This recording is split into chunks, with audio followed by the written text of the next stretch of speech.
মামার প্রথম প্রথম তো একটু আমার মাহফিল তো মামা নতুন। আস্তে আস্তে মামা, ওই আমার একটা ভাইরাল ডায়লগ আছে আর কি, নতুন এটা নতুন হিন্দিতে মনে পড়ছে এইটা। মার হাবা কয় না, হ্যাঁ জুড়ে কয় না, আরো জুড়ে। যখন যেটা বলি আস্তে না জুড়ে, দুই একজন না সবাই মিলে, দুই একবার না বারবার আমরা বলবো ইনশাআল্লাহ। একটু প্র্যাকটিস করি, হ্যাঁ বলেন সুবহানাল্লাহ। আপনি কইতেন না, এমনি কয়তে কয়তে তো রাত ফুয়াই যাইব গা। বলেন আলহামদুলিল্লাহ, আল্লাহু আকবার, সবাই কোন আমিন জুড়ে। আল্লাহ তাবারক ওয়া তাআলা এই দুনিয়ার ভিতরে আমাদেরকে মানুষ করে বানিয়েছেন। মানুষ করে বানানোর পরে তিনি কিন্তু এমনি এমনি ছেড়ে দেননি। আপনি যত উপরে হোক আর যত নিচে হোক, আপনি যখন কোনো একটা প্রতিষ্ঠানে চাকরি নেন, স্বাভাবিকভাবে আপনি জানতে চান আমার কাজ কি। সেই ডেলি লেবার থেকে শুরু করে সর্বোচ্চ পর্যায়ে বাংলাদেশে যারা চাকরি করে সবার কাজ নির্ধারণ করা থাকে। আপনি ডেলি লেবার আসলে আপনাকে জিজ্ঞেস করবে ধান কাটতে হবে, ধান নিতে হবে, তা কি কাজ করতে হবে, আমার এটা জানতে চান। কিন্তু আফসোস কি জানেন, এ মানুষ আমরা ছিলাম না। যিনি বানিয়েছেন তিনি কে? সবাই বলবেন না, আরো জোরে বলবেন না, আওয়াজ করে বলবেন সবাই, হ্যাঁ। যিনি আমাদেরকে বানিয়েছেন তিনি কে? একবার কি আল্লাহর কাছে জানতে চেয়েছেন যে মাওলা, আমার বাড়িতে সামান্য 500 টাকার বিনিময়ে একটা কাজের লোক যখন আসে, সেও জানতে চায় আমার কাজ কি? কিন্তু আমরা কি কোনোদিন জানতে চেয়েছি মাওলা রাব্বা কারীম, আপনি যে আমাদেরকে বানালেন, কেন বানালেন? একবার কি কেউ জিজ্ঞেস করেছেন? করেন। কিন্তু এটা উচিত ছিল জিজ্ঞেস করার। যদি আপনি বিশ্বাস করেন আপনাকে আল্লাহ বানিয়েছেন, নিশ্চয়ই তিনি একটা উদ্দেশ্য নিয়ে বানিয়েছেন, নাইলে তো মানুষের দরকার ছিল না। এই যে সামান্য একটা প্যান্ডেল টানাইছেন আপনারা, 1 2 3 4 5 সারিতে আপনারা খুঁটি বসাইছেন, ধর্নার বাঁশ, রশির বাগ, সামিয়ানা টানানো, কত আয়োজন সামান্য একটা প্যান্ডেল টানাইতে। কিন্তু আপনি কি খেয়াল করে দেখেছেন বিশাল আকাশ আল্লাহ বানিয়েছেন, একটাও খুঁটি নাই? সুবহানাল্লাহ বলবেন না? এবং কোনো মানুষের সাহায্যও নেন। এত বড় আকাশ, যার দিক দিগন্ত খুঁজে পাওয়া যায় না, বিশাল বিস্তৃত যে আকাশ, আকাশটা টানাইতে আল্লাহ একটা খুঁটিও নিলেন না, কোনো মানুষের সাহায্যও নিলেন না। আমি মনে করেছি নেমতাবাদ হয়তো খুঁটি নাই, ব্রাহ্মণবাড়িয়া কুমিল্লাতে হয়তো নাই। আমার মাহফিল ছিল খাগড়াছড়ি, ওখানকার যিনি এমপি আমাকে বলল যে হুজুর, আমাদের এখানে উঁচু একটা পাহাড় আছে, পাহাড়টার নাম আলুটিলা, আপনি কি আলুটিলায় উঠতে চান? আমি বললাম না, উঠতে চাই না। কারণ এর আগে একবার জিয়াউর রহমান সালদা নদী আইছিল, আমি ছোট্ট পাহাড় থেকে গৈড়াইয়া ফুড়ে আডু বাডু এড়াইল ইসলাম। তো হ্যানতে যদি আমি পড়ি ভাই, হুজুর আমাদের এখানে শক্ত লোক পাওয়া যায়, ধৈর্য তুলবে আপনারে। আমি ওকে ফাইন, তাইলে উঠতে চাই, দেখতে চাই। ওরা আমাকে নিয়ে গেল উপরে। যাওয়ার পরে আমি নানান দিকে ঘুরতেছি আর খুঁজতেছি। এমপি মহোদয় জিজ্ঞেস করলেন, হুজুর আপনি কি খুঁজতেছেন? আমি বললাম, খুঁজতেছি পাহাড় টানাইতে কোনো খুঁটি আছে নাকি। উনি আমার দিকে হাসি দিয়া কয়, হুজুর আমরা আগে খুঁজছি, নাই। আমি সিলেট হাদারপাড় গোয়াইনঘাট উপজেলায় গিয়েছিলাম, খুঁজে খুঁজে দেখলাম উঁচু পাহাড়ের সারি, আকাশ টানানোর জন্য একটাও খুঁটি আল্লাহ সেখানেও ব্যবহার করেন নাই। এত বড় আকাশ বানাইলেন, মানুষের সাহায্য নিলেন না, তাইলে তিনি কেন মানুষ বানাইলেন জানতে মন চায় নাকি চায় না? আকাশ বানালেন খুঁটি ছাড়া, জমিন বানালেন সমতল করে। বাংলাদেশের বর্ডার বেল্টে সীমান্ত এলাকায় খাগড়াছড়ি, বান্দরবন, রাঙ্গামাটি, ময়নামতি, ক্যান্টনমেন্ট, সিলেটের পাহাড় সবগুলো আল্লাহ বানিয়ে দিলেন পৃথিবী যেন হঠাৎ করে নড়ে চড়ে না উঠে। আল্লাহ পেরেক বসাই দিলেন। তুমি যদি বলো পেরেক কই, আমি বলবো মাটির নিচে। তুমি যদি বলো পেরেকের মাথা কই, আমি বলবো ওই যে পাহাড়ের সারি। তুমি বলো পাহাড়, কোরআন বলছে এগুলো পাহাড় না, এইগুলাই পেরেকের মাথা। বলো সুবহানাল্লাহ। এতগুলো মানুষ সুবহানাল্লাহ বললে এই আওয়াজ হয় না? ভুলে গেছেন নামতাবাদের মানুষ? সুবহানাল্লাহ। আর একটু প্র্যাকটিস করি সবাই মিলে। হ্যাঁ, আলহামদুলিল্লাহ, আল্লাহু আকবার। বন্ধুরা আমার, ভাইরা আমার, যিনি আকাশ বানাইলেন খুঁটি ছাড়া, জমিন বানাইলেন সমতল করে, পাহাড় বানাইলেন পেরেকের মাথা করে, শুধু কি তাই? কলো কলো বেগে বয়ে যাওয়া নদী, নদীর ভিতরে পানি, পানির ভিতরে মাছ, নদীর কিনারে গাছ, গাছের ভিতরে ফুল, ফুলের পরে ফল, নারিকেল গাছের মাথায় ডাব, ডাবের ভিতরে শরবত, আখের ভিতরে রস, সব আমার আল্লাহ দিলেন। কোনো মানুষের সাহায্য নিলেন না। জানতে মন চায় আমার আল্লাহ কেন মানুষ বানিয়েছেন, ঠিক কিনা? পূবের সূর্য পশ্চিমে নিতে মানুষের ধাক্কা লাগে না, উত্তরের হিমেল হাওয়া দক্ষিণে নিতে মানুষের ফু লাগে না। মুসলমান, তাইলে আল্লাহ কেন মানুষ বানাইলেন? আমার জানতে বড় মন চায়। নিজেরাই স্বীকার করেছেন, কোনোদিন জানতে চান নাই। আমি একদিন আমার আল্লাহকে প্রশ্ন করেছিলাম। মাঝরাত মাহফিল শেষ করে আমার কুমিল্লাস্থ বাসায় আমি যখন ঢুকবো, আমি দেখি পাখিগুলো ঘুমিয়ে আছে আপন নিরে, গরুগুলো গোয়াল করে, বেওয়ারিশ কুকুরগুলো নিরাপদ আশ্রয়ে প্রিয়তম স্বামী প্রিয়তমা স্ত্রীকে নিয়ে ঘুমায়। ছোট্ট শিশু মায়ের বুকে মুখ রেখে ঘুমায়, কেউ জাগনা নাই, পিন পতন নিস্তব্ধতা। আমি দরজায় দাঁড়ালাম, কলিং বেল চাপলাম। আমার বেগম সাহেবা দরজা খুলে দিলেন। ঘুম আসতে চাইল না, ঠান্ডা পানি দিয়ে ওযু করে ভাবলাম 4 রাকাত নামাজ পড়ে নেই। সেজদায় গিয়ে মনে পড়লো কেন আল্লাহ মানুষ বানাইছেন। জানতে মন চায়, কেউ তো জাগনা নাই, নিথর নিস্তব্ধ পৃথিবী, আমি আর আমার আল্লাহ। আমি আমার মাওলাকে কানে কানে জিজ্ঞেস করলাম, ও রব্বে করিম, কেন আপনি মানুষ বানিয়েছেন? আল্লাহ যেন আমার জবাব দিয়ে দিলেন, জানতে চাও? বাড়িতে কি কোরআন নাই? কোরআন খুলো, কোরআন পড়ো, কোরআন বুঝো। আল কোরআনের ভেতরে ১,৫০০ বছর আগে আমি আল্লাহ বলে দিয়েছি আমি কেন মানুষ বানিয়েছি। বলো সুবহানাল্লাহ। আমি কোরআন খুলে দেখি 30 পারা কোরআন, 114টা সূরা। সবচেয়ে বড় সূরার নাম সূরা বাকারা, 286টা আয়াত, 40টা রুকু। আমার আল্লাহ কত সুন্দর করে ওয়াজ করে দিলেন। আল্লাহ বলেন, কোরআনে ঢোকার আগে মারদুদ শয়তান থেকে ফানাহ চাই। যিনি রহমান, যিনি রাহিম, তার নামে চলো শুরু করি, সবাই পড়ি। আউযু বিল্লাহি মিনাশ শাইতানির বিসমিল্লাহির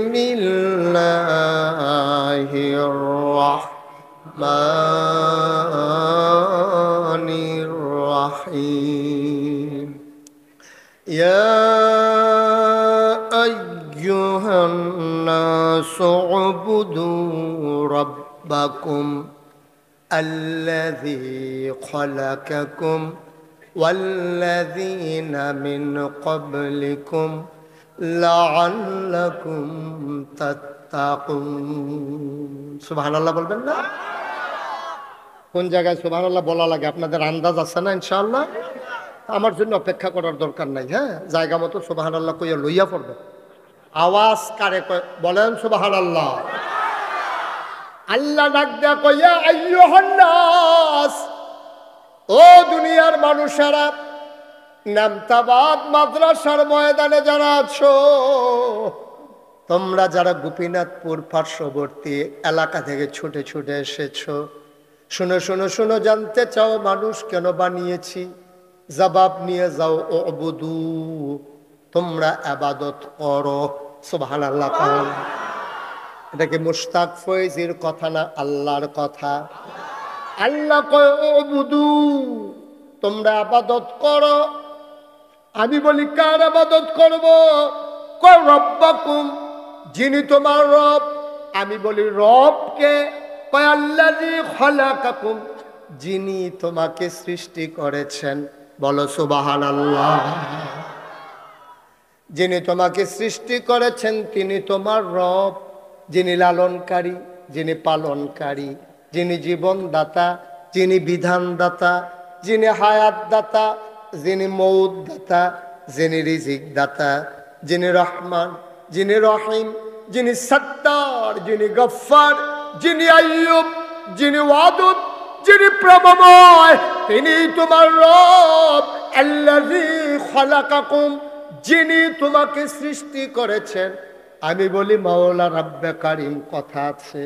যদি বলেন যিনি আমাকে সৃষ্টি করেছেন, আমার আব্বা আমার আম্মা যখন যৌবনপ্রাপ্ত প্রাণ, যখন তাদের জন্য বিবাহ বন্ধনে আবদ্ধ করিয়ে দেওয়া হলো, মধুর বাসরে দেওয়া হলো, বাবার পিঠ থেকে মায়ের বুক থেকে 2 ফোঁটা পানি সবেগে নির্গত হয়ে মায়ের ইন্টেন্সিভ কেয়ার, মায়ের সুরক্ষিত দুর্গ, মায়ের রেহেমের ভিতরে 2 ফোঁটা পানি একসাথে হয়ে গেল। মেডিকেল সায়েন্স বলে পিতার পানিতে থাকে শুক্রাণু, মায়ের পানিতে থাকে ডিম্বাণু। শুক্রাণু ডিম্বাণুর মিলনে জীবনের পয়দা হয়। আমার আব্বা আম্মার যদি বিয়ে না হইতো আমি কি দুনিয়াতে আসতাম নাকি? আল্লাহ কয় মাশাআল্লাহ, ভালো কথাই শিখছো দেখি। তোমার আব্বা তোমার আম্মা তোমারে দুনিয়াতে আনছে, তাইলে আমি যদি জিজ্ঞেস করি তোমার আব্বা আম্মারে কে আনছে, জবাব আসবে দাদা দাদি। উপরের দিকে যেতে যেতে এক জায়গায় আমরা থমকে যাব, চমকে উঠব, প্রশ্নের জবাব আর দিতে পারবো না। আল্লাহ কয় বান্দা লড়ে না, এটা একটা উসিলা মাত্র।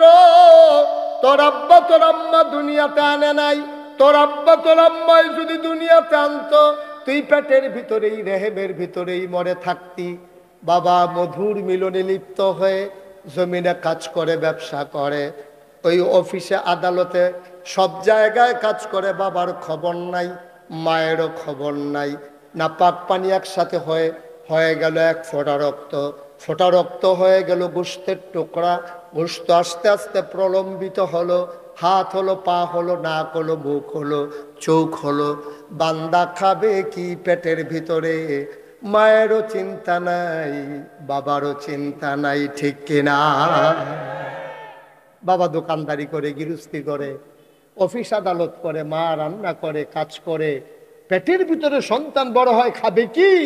মায়েরও চিন্তা নাই, বাবারও চিন্তা নাই। আল্লাহ কয় চিন্তার দরকারও নাই, বান্দা আমার রিজিকের চিন্তাও আমার, ঠিক কিনা? বান্দা কার? কথা কয় না, বান্দা কার? রিজিকের চিন্তা কার?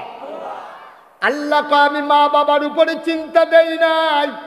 আমার বান্দা পেটের ভিতরে খাবে কি? রুটি খাইতে পারবে না, গোশত খাইতে পারবে না, ভাত খাইতে পারবে না। যদি এইগুলা খায় আবার প্রস্রাব পায়খানার প্রয়োজন হবে, ছোট্ট রেহেমের ভিতরে তো জায়গা কই। এই জন্য আমি আল্লাহ আমার সুচিন্তিত রায়ের মাধ্যমে মায়ের নাভির সাথে সন্তানের নাভির কানেকশন লাগাই দিলাম। মায়ের মাসিকের রক্ত বন্ধ করে ওই রক্ত সন্তানের পেটে আমি ঢুকাই দিলাম, দেহে ঢুকাই দিলাম। সেই রক্ত খেয়ে খেয়ে সন্তান তিল তিল করে বড় হয়। সন্তান দুনিয়াতে আসবে, খাবে কি? মাছের ভিতরে ফরমালিন, দুধের ভিতরে চিংড়ি মাছ আছে নাকি না? আপনারা চিন্তায় পড়ে গেছেন, হুজুর মাঝিদি এটা কি কইল না? দুধের ভিতরে চিংড়ি মাছ। দুধ কিনতে গেছেন, দুধ যখন আইনা মহিলারা চুলায় বসাইছে, চিংড়ি মাছ লাফ দিয়ে উঠছে। একটু গরম লাগছে তো চিংড়ি মাছ লাফ দিছে। মহিলা ভয় পেয়ে গেছে, কিরে দুধের ভিতরে চিংড়ি মাছ থেকে? স্বামীরে ডাক দেওয়া, আসব কারবার আপনি থেকে দুধ আনছেন, দুধের ভিতরে চিংড়ি মাছ দৌড়াইতেছে, দেও দুধ দাও, নিয়ে যাইতেছি যার থেকে কিনছি। যার থেকে কিনছে দুধ তারিখে জিজ্ঞেসি, কিরে দুধের ভিতরে চিংড়ি মাছ হলো কই থেকে? কয় ভাই ওই যে গরু যে ফেনা খায়, ফেনার লোকে বুঝে চিংড়ি মাছও খাইয়া ফেলাইছে। ফেনাওয়ালা ফুকুরতে যে পানি দিছে সেই খবর আর নাই আর কি। ওই ফেনাওয়ালা ফুকুরতে পানি দিতে গিয়ে চিংড়ি মাছ শুদ্ধ দিয়া ফেলাইছে দুধের লাগে। বাংলাদেশ নাউজুবিল্লাহ বলবেন না, জোরে বলবেন না নাউজুবিল্লাহ। দুনিয়াতে আসলে বান্দা খাবে কি? এতদিন একটা দুর্গের ভিতরে ছিল, রেহেমের ভিতরে ছিল, যেখানে কোনো জীবাণু আক্রমণ করতে পারে নাই, ভাইরাস যেখানে ছুঁইতে পারে নাই, না ডেঙ্গু না করোনা কোনো কিছুই যখন তাকে স্পর্শ করতে পারে নাই, দুনিয়াতে এসে দেখ তার ফুসফুস পর্যন্ত বন্ধ হয়ে যায়। মাছের ভিতরে ফরমালিন, বিষাক্ত মাছের বিষাক্ত খাবার, বাতাস নিয়ে থেকে শ্বাস টানতে পারে না। বান্দা খাবে কি ভেজাল আর ভেজাল। আল্লাহ কয় বান্দা আমার চিন্তা আমার, দুনিয়াতে এসে বান্দা খাবে কি? আমি তার মায়ের পেটে রাখতেই চিন্তা করে রেখেছি। বিয়ের আগ পর্যন্ত মায়ের বুকে দুধ আসে না, বিয়ের পরও দুধ আসে না। সন্তান যখন পেটে আসে আল্লাহ কয় আমার বান্দা খাবে কি? এই জন্য আমি মায়ের বুকের ভেতরে আমি আমার বান্দার জন্য প্যাকেট করে খাবার রেখে দিলাম। ও মুসলমান, মন দিয়ে শুনো কেমন খাবার আল্লাহ দিয়েছেন। বিজ্ঞান মেডিকেল সায়েন্স গবেষণা করে এই দুধ কি জিনিস, সবাই মিলে একমত হয়ে গেল খাবারের ভিতরে যত প্রোটিন যত ভিটামিন, অর্থাৎ সুষম খাবার বলতে যা বোঝায়, একটা বাচ্চা যদি শুধু মায়ের বুকের দুধ খায় আর কিচ্ছু যদি নাও খায়, তাইলে বাচ্চাটা আর কোনো খাবার লাগবে না। বলো সুবহানাল্লাহ। শুধু খাবার না, কোনো চিকিৎসাও লাগবে না। এটার ভিতরে ডিপথেরিয়া, ধনুষ্টঙ্কার, আরো যত যত তোমার অসুখ আছে, জীবাণু আছে, মায়ের প্রথম দুধটা যদি বাচ্চাকে খাওয়াই দাও, তাইলে 6টা টিকা বাচ্চার নেওয়া লাগবে না, সব রেখে দিলেন বুকের ভিতরে।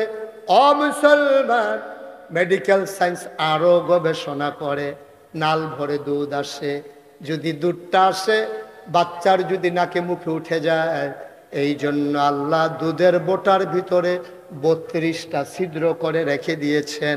অটো একটা মেশিন সুইচ ফিট করে দিয়েছেন, চুষণ দিলে দুধ আছে, চুষণ বন্ধ দুধ বন্ধ।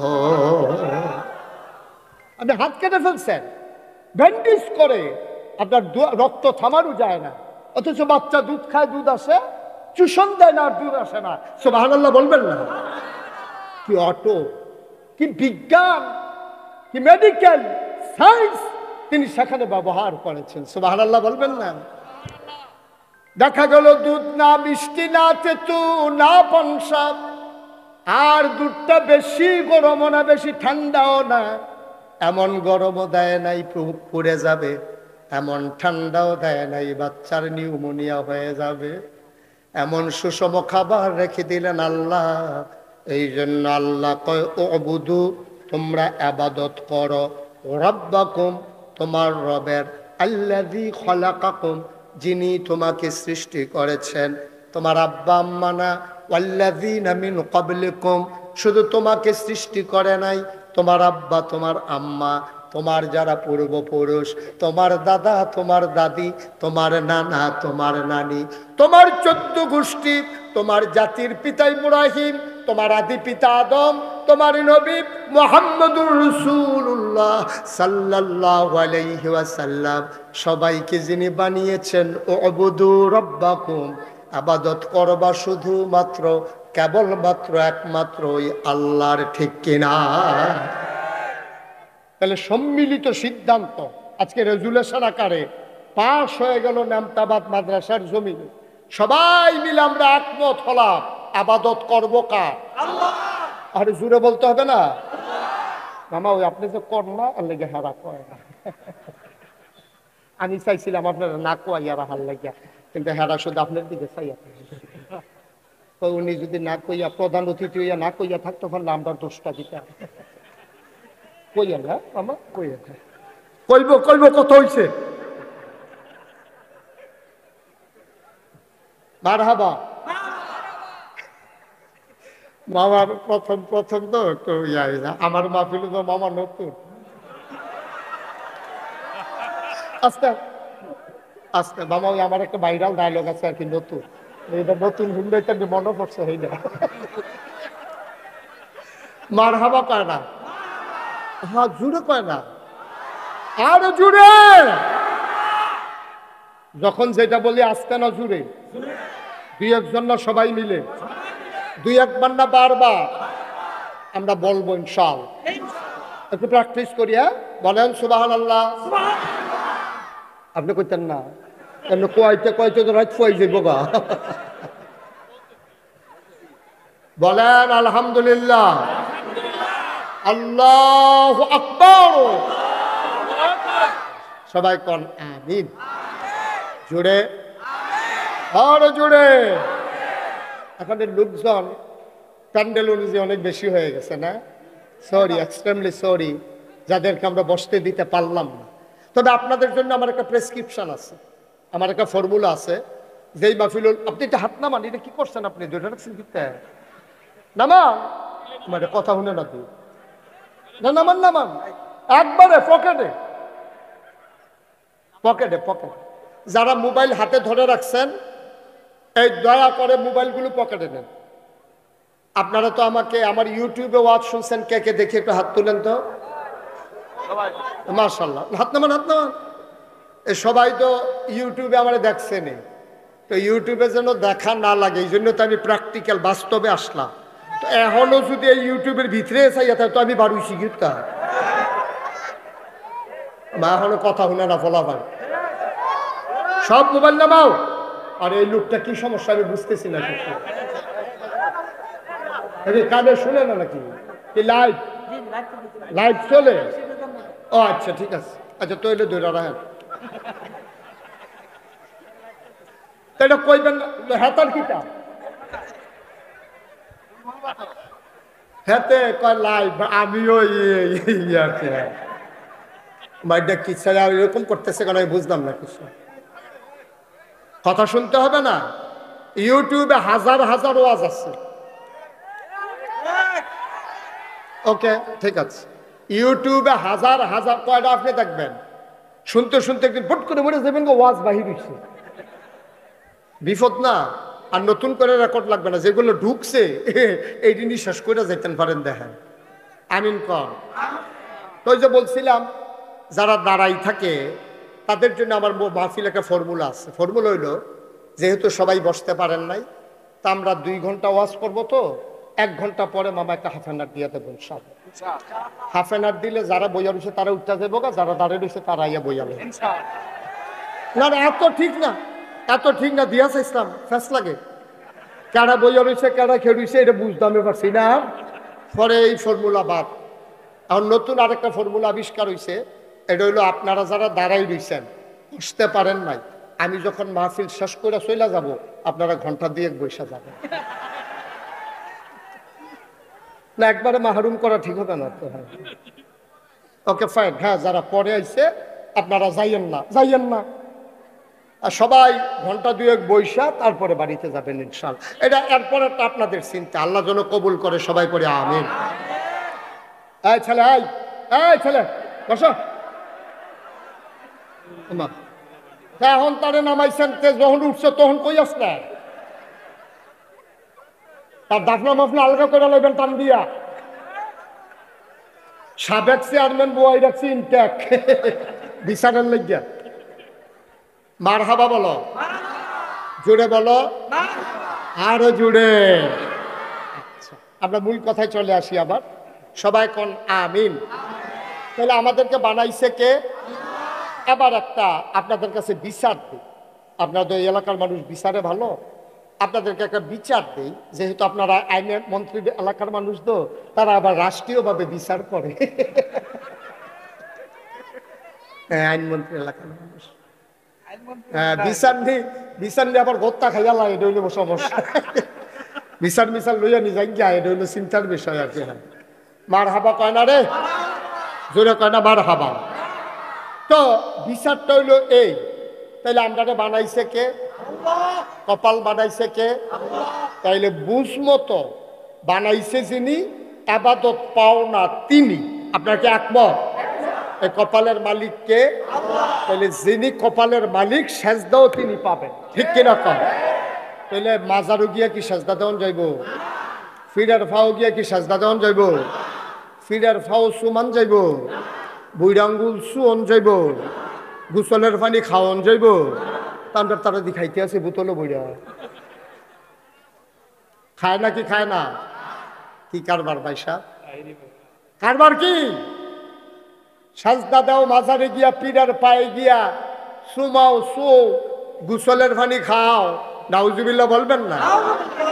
আরো সহজ করে কই, একবারে সহজ। আপনারা কয় ভাই? আচ্ছা, দুই ভাইয়ের নাম কোন? আপনি তো আলী আকবর, আরেকজনের নাম কোন? আলী হুসেন। ওনারা দুই ভাই, 6 ভাই আর কি। এখন আমরা 2 জন হইলে 4.5 জন থাক, না হইলে না থাক, এতে আমরা কিছু আসে যাবে। আলী আকবর ভাই, আলী হুসেন ভাই, এই 2 ভাই মিল্লা গোপীনাথপুর বাজারও দুধ চা পাওয়া যায়, খানো গাইয়ের দুধ। এই দুধ চা বইয়া বইয়া খাইতেছে, রাইতে ওটা জায়গার ওঠা। দুনো ভাইয়ে শীতের ভিতরে বইয়া বইয়া চা খায়। এমন টাইমে আলী আকবর ভাইয়ের ফুতে নাম কর মহিউদ্দিনে, তে আইয়া সেরা ব্রাহ্মণবাড়িয়া আখাউড়া আইয়া ট্রেনে নামছে তরুণা নিশিতা। তরুণা নিশিতায় ট্রেনে আইয়া তারপরে আপনার সিএনজি দেওয়া যাইছে গোপীনাথপুর। ঠান্ডার ভিতরে তার আতফাও সর্দ, ছেড়ে দেন না বাচ্চাটাকে, যাও হাত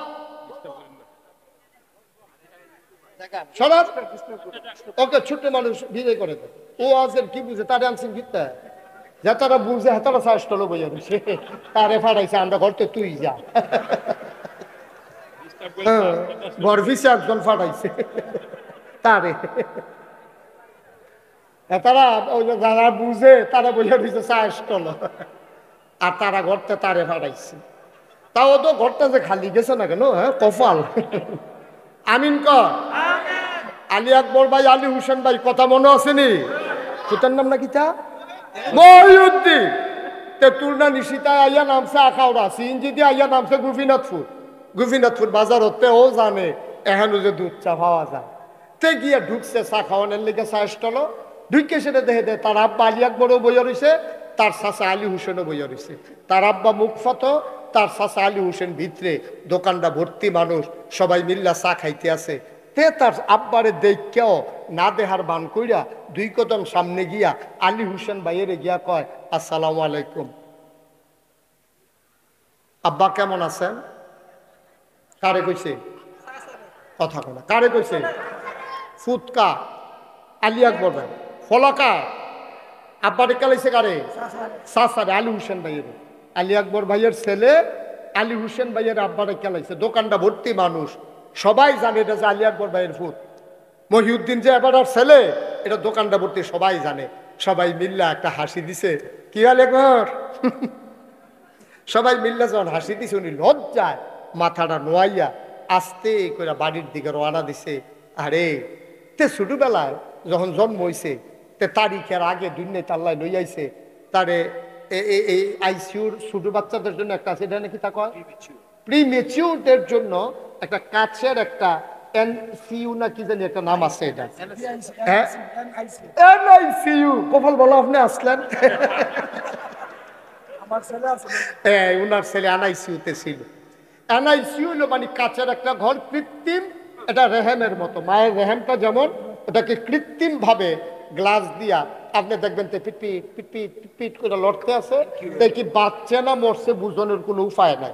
এই এনআইসিইউতে এবারে মনে মনে আলী আকবর ভাই চিন্তা করে, আরে এনআইসিইউতে তোরে রাখছিলাম, তুই মার ঘরও যেই টাইমে আওনের কথা, এর আগে তুই আইয়া পড়ছিলি দুনিয়ার, তোর এনআইসিইউতে ঢুকাইছি, 2.5 লাখ টাকা তৎকালীন আমলে বিল আইছে, তোরে আমি লুঙ্গি কিনা, হাফ প্যান্ট কিনা, পায়জামা কিনা, পাঞ্জাবি কিনা, তোরে বড় কইরা ঢাকা ইউনিভার্সিটিতে নিয়ে ভর্তি করাইলাম। আর আজ্জা তুই ভাবছিস চাষারে গিয়ে আব্বাটা হস। এবার মনটা এত খারাপ, এবার ঘরে গিয়া ঢুকছে, ঢুকার লগে লগে গিয়া সেটা খাটের উপরে যখন বইছে, এবার আর ওয়াইফ কইতে আছে, কিতা আপনি কি মন খারাপ? কয় মন খারাপ কিতা, আমি কি আসি আমি কি আসছি? আমি মরি না খাবি। কই কি তৈছে? কই মহিউদ্দিন দা কই কিতা করছে? কই তেদি ভাই সব রাবারে কা বইয়া রইছে।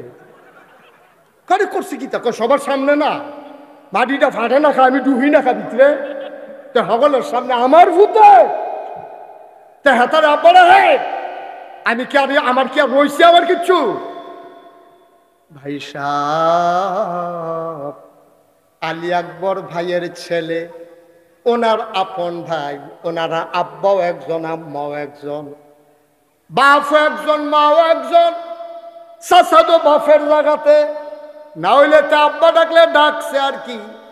এই ফুৎসা সারে আব্বা ডাকার কারণে আলী আকবর ভাইয়ের যদি এমন লাগে যে আল্লাহ তোমারে বানাইলো, যে আল্লাহ তোমারে খাওয়াইলো, যে আল্লাহ তোমারে আকাশ দিল, জমিন দিল, সকল নাজ নিয়ামত দিল, বাতাসের ভিতরে অক্সিজেন দিল, তোমার জন্য সব নিয়ামত দিল, ওই আল্লাহরে ফালাইয়া তুমি যখন মাজারে গিয়া সাজদা দাও, আমার আল্লাহর কলিজা ফাইটা যায়, ঠিক কিনা?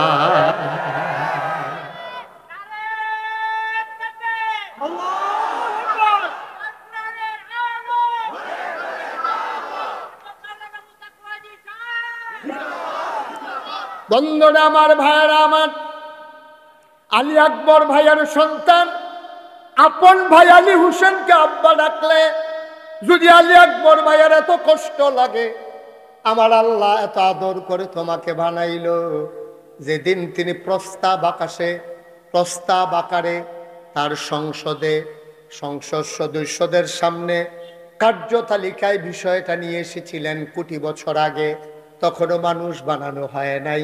ইমার্জেন্সি অ্যাসেম্বলি কল করলেন, সংসদের জরুরি অধিবেশন, স্পিকার হলেন স্বয়ং আল্লাহ, মেম্বার অফ পার্লামেন্ট হলো সমস্ত ফেরেশতারা। সেদিন ওরা জানতে চেয়েছিল, মাওলা ও রব্বে কারিম কেন আমাদেরকে ডেকেছেন? সেই দিন আল্লাহ এজেন্ডা পেশ করেছিলেন, ইন্নী জাইলুন ফিল আরদে খলিফা।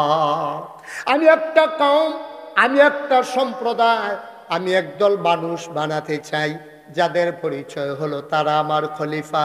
ফেরেশতারা বলল বানানোর দরকার নাই। আল্লাহ বললেন, ইন্নী আলামু মা লা তা'লামুন, আমি যা জানি তোমরা তা জানো না, ঠিক কিনা?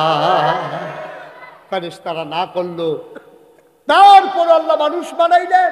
ফেরেশতারা না করলো কেন? তার আবার যুক্তিও দিছে, আল্লাহ মানুষ বানাইবে, এটি মারামারি করব, কাটাকাটি করব, ঝগড়া বিবাদ করব, মাহফিল আলাইয়া সায়েস করলে গিয়া বইয়া থাকবো, তারপরে গিয়া এই আরেকবার আর উডান বাড়াইয়া রেন্ডি করে গাছ দিয়ে আন্তার করে লাইব, তো দোহান বাইয়ে খাইয়া ঘুরাইব জনমের মতো, ঠেহা হাওলা তো ফালে রুচি মজাই লাইব। আপনি এই মানুষ বানাইয়েন না, বুধের বাক্স লইয়া উঠটা দিব দৌড়, বুধের বাক্স লইয়া। আরে কই তো আমি কোন জায়গায় তোয়াজ করতেছি ভাই? আমার কি নতুন নতুন লাগতে আছে? তো একটু জবাব দিবেন না। বুধের বাক্স লইয়া উঠটা দিব, এই তো মাশাআল্লাহ ফারেন দি, এই আওয়াজ যেন আর না কমে, ভলিউম জাগাত রাখবেন। বুধের বাক্স লইয়া উঠটা দিব। আমি 4-5 বছর আগে যখন এই ওয়াজ করছি চান্দিনা, কিন্দিনা চান্দিনা মাহফিলে যখন এই কথা কইছি, মাহফিলের সব লোক দাঁড়াই গেছে, হুজুর ফাওয়াজ করেন না। আমি কোনটা ফাওয়াজ? কইছে কইলেন বুধের বাক্স লইয়া উঠটা দিব। তো আমি কি ফাওয়াজ নাকি? জি হুজুর, ওখান আর দৌড়াদৌড়ি নাই। আরে আছে, তার গায়ে নাই। আমি কোনোভাবে তারা স্বীকার করাইতাম পারি না দৌড়াদৌড়ি যে আছে। পরে 2-3 জন মুরব্বী রেজি গেলাম, ও আপনারা কোন আমি দি কই দৌড়াদৌড়ি আছে, তারা দি কয় নাই। মুরব্বী 2-3 জন আমার দিকে হাসি দিয়া কয়, হুজুর বাক্স লইয়া দৌড় দিব, কিন্তু বুটে তো নাই।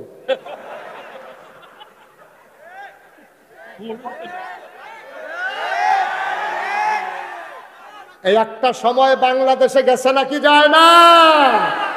আমি তুমি দামি আমরা আগের রাত, ঠিক কিনা কম? মাইক রাস্তাতে বুটার ফিরা ইয়া পড়তাছে বিড়ি টানতে টানতে। আমি কি তো অত তাড়াতাড়ি দিলেন কেমন? কথা থাকলে না, কারবার গড়াইলেছে না। আহারে মুসলমান, আমরা যে ঠেড়া ফুইরা মরি না, আল্লাহ দেখে, ঠিক কিনা কম? আমরা যেই কাম করছি, আমরা কোনো মানুষের কাতারও নাই, ঠিক কিনা কম? দাঁড়া, আরে কম বেশি চুরি তো সব দলের তারা করছে। এই 53 বছরে কম বেশি কেউ কোনো করছে, কম করছে না। কিন্তু এইরকম অ্যালট বেড়াইয়া খাইয়া নাও, কিছু খাইছে কিছু কাম করছে। আমি যে গেলাম ও এই রাস্তাটা মিলে গমাইছি, হুজুর এটা ওই কাগজটা বেড়াইয়া ফ্যাশন দিয়া পানির লোকে গুল্লা ভিতরে খাইয়া লাইছে। নাউজুবিল্লাহ কইতেন না? খাইতে খাইতে ওই রডের ব্রিজের ভিতরে রড দেওয়ানোর কথা দিছে বাস। উদ্বোধনের আগে স্কুলের ছাদ ভাঙ্গা পড়ছে। বানানো গল্প নয়, তোমাদের হাসির জন্য নয়, বাস্তব ঘটনা পত্রিকা তালাশ করলেই পাবা, ঠিক কিনা কম? এখনো স্কুল উদ্বোধন হয় নাই, স্কুল পড়ে গেছে। ব্রিজ উদ্বোধন হয় নাই, ব্রিজ পড়ে গেছে। বানানো গল্প না। খাইতে খাইতে খাইতে খাইতে খাইতে তো খারাপ হয়েছে। হগিন্ডি বেডির লেগে বিস্কুট আইছে, এই বিস্কুট মানে হাতে খাইয়া বলে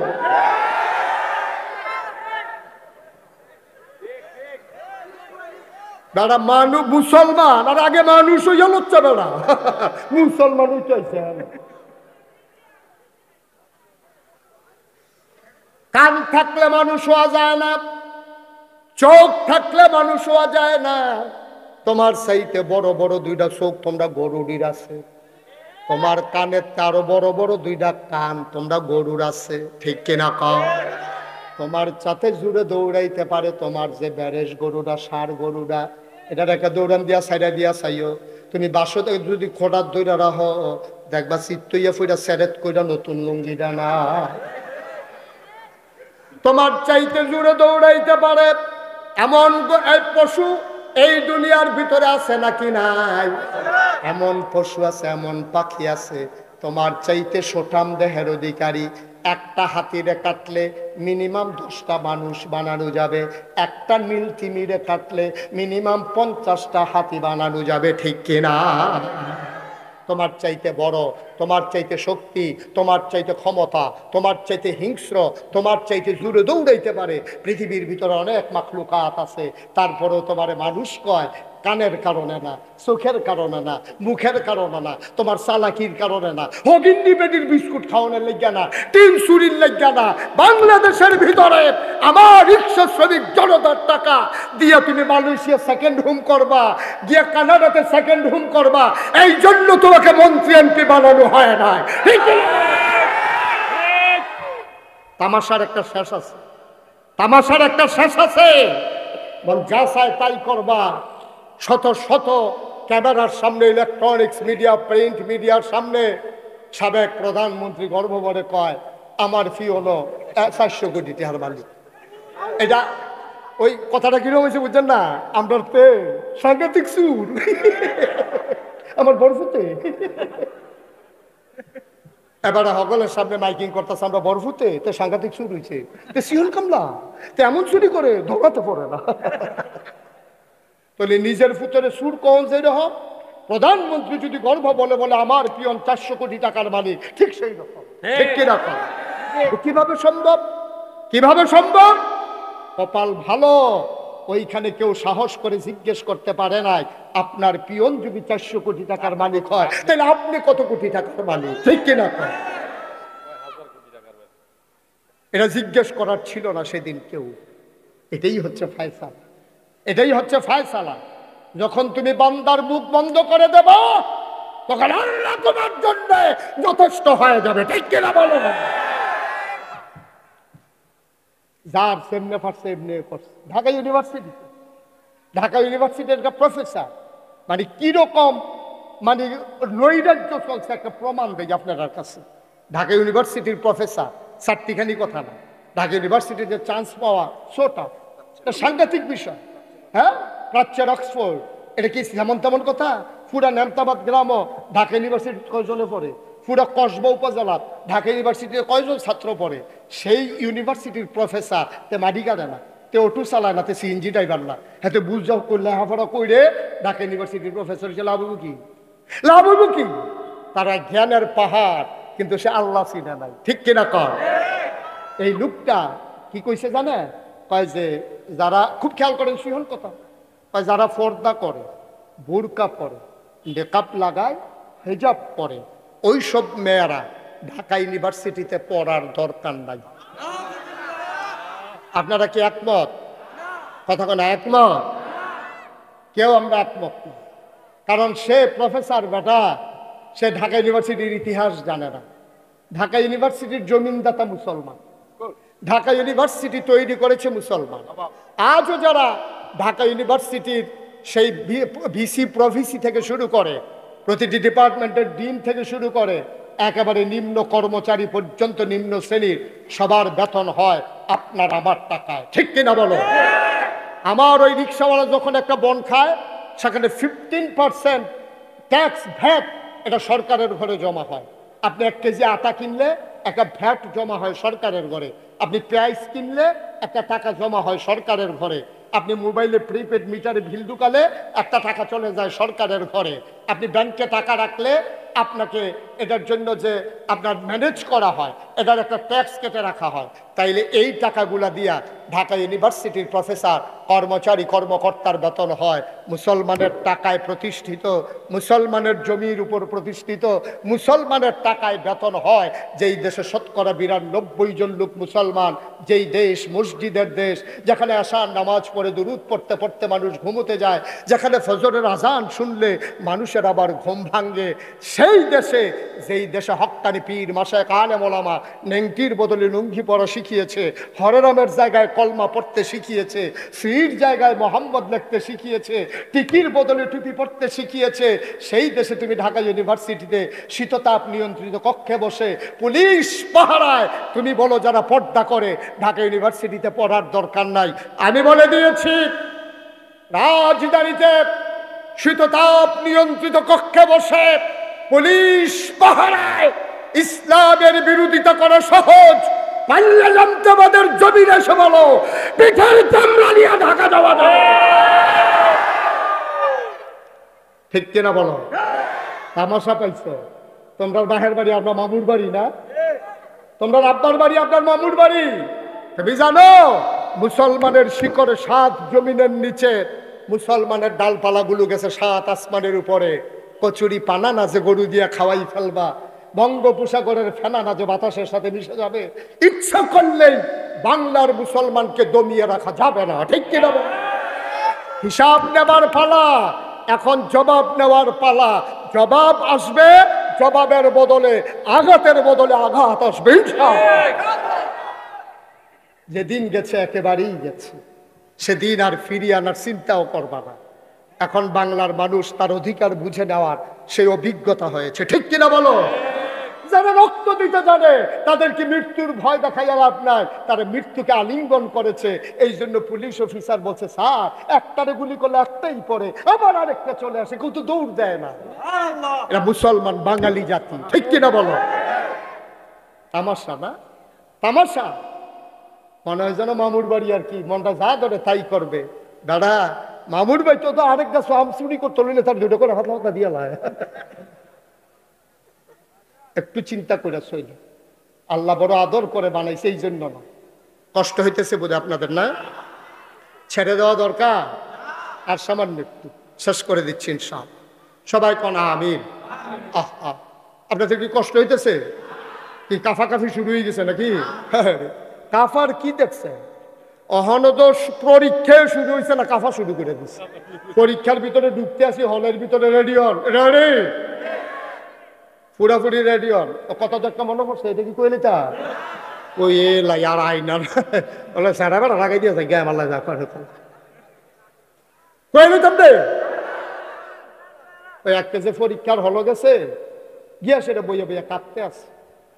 ফ্লোর হইলো ফাঁকা, বেঞ্চ হইলো কাদা, টুলের ভিতরে বইয়া তেমনি যে কাঁপতে আছে, তো টুলটা সমান না আর কি, লড়ে চড়ে ঠেঠেরি ঠেঠেরি একটা আওয়াজ হইতে আছে। হেডমাস্টার স্যারে আওয়াজ শুনলে দৌড়াইয়া গেছে, গিয়া দেখে কাঁপতে আছে বইয়া বইয়া। স্যারে কই কাঁপো কেন? কয় স্যার কাফি না স্যার। কারণ তোমার কাফার আওয়াজ শুনলে আমি আইলাম, তুমি কো কাফো না? কয় স্যার কাফি না স্যার। আরে দেখি তুমি যে ওখানে কাঁপতে আসো। কই জি না স্যার।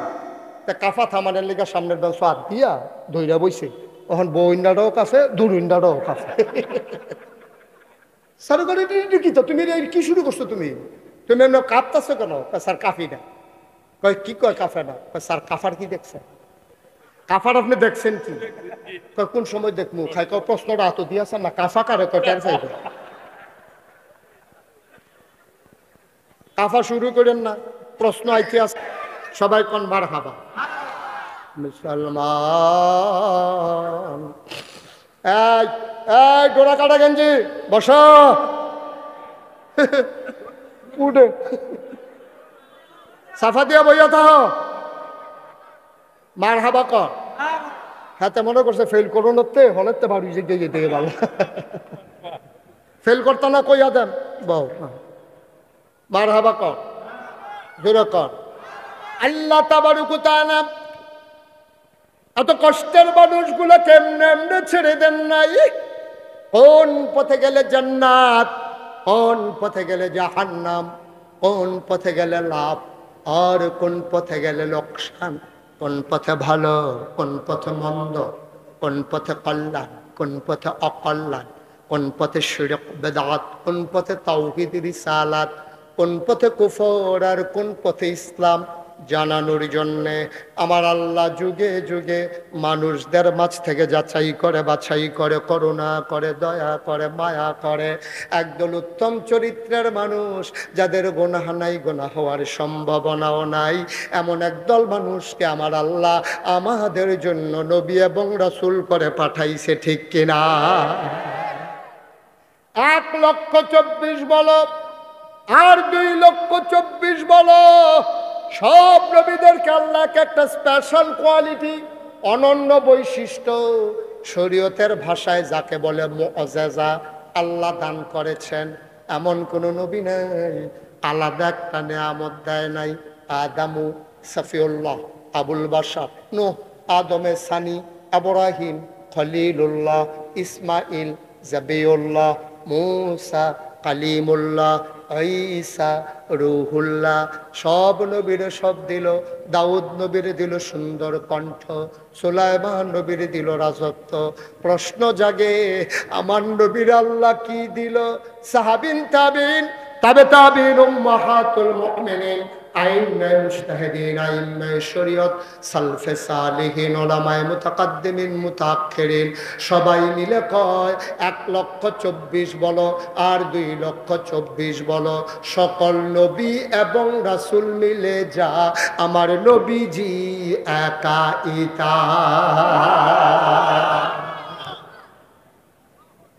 কোরআনুল কারীমে আল্লাহ কয় فبما رحمة من الله لنت لهم ولو كنت فظا غليظ القلب لانفضوا من حولك فاعف عنهم واستغفر لهم وشاورهم في الأمر فإذا عزمت فتوكل على الله إن الله يحب المتوكلين. سبحان الله. আল্লাহ কয় নবী গো, ও নবী, আমি রহমত দিয়া আপনার মনটাকে নরম করে বানাইছি। নবীর মনটা গরম না নরম? কথা কয় না, গরম না নরম? প্রমাণ আছে নাকি নাই? নবীর মনটা সাংঘাতিক নরম। আবার আল্লাহ কয় যদি নরম না বানাইতাম, ওয়ালাউ কুনতা ফাজ্জান গালিজাল কলব, আপনার মনটারে যদি আমি শক্ত করে বানাইতাম, কি হইতো জানেন? লাংফাদ্দু মিন হাউলিক, এখন যারা চতুর্পাশ দিয়া আপনারে গারাও দিয়া রাখে, মৌমাছির মতো চতুর্পাশে গুনগুন গুনগুন করে আপনার প্রশংসা করে, যারা আপনাকে ছেড়ে যায় না, মামলা হয়, হামলা হয়, নির্যাতন হয়, জেলখানায় ঢোকানো হয়, কেউ আপনারে ফেলে যায় না গো নবী। লাংফাদ্দু মিন হাউলিক, যদি আপনার মনটা শক্ত বানাইতাম, তাইলে আপনি দেখতেন আপনার চতুর্পার্শ্বে সবাই যারা আছে সবাই আপনাকে একা ফেলে দূরে সরে গেছে, ঠিক কিনা? আমাদের দেশের নেতা নেত্রী যখন দেখেছে বিপদ আগুয়াই গেছে গা, নেতা নেত্রী কি বইয়া থাকে না ভাই গেছে গিয়া সারাটা জীবন কয় ফালাই না ফালাই না, উমা 12টার পরে ভিতরে বিষয় হবে না কি তারে কারবার কি তারে কইলো কিতা করলো কিতা, নাউজুবিল্লাহ কয় না দি। আপনাদের কি মনোযোগ নষ্ট হয়ে গেছে?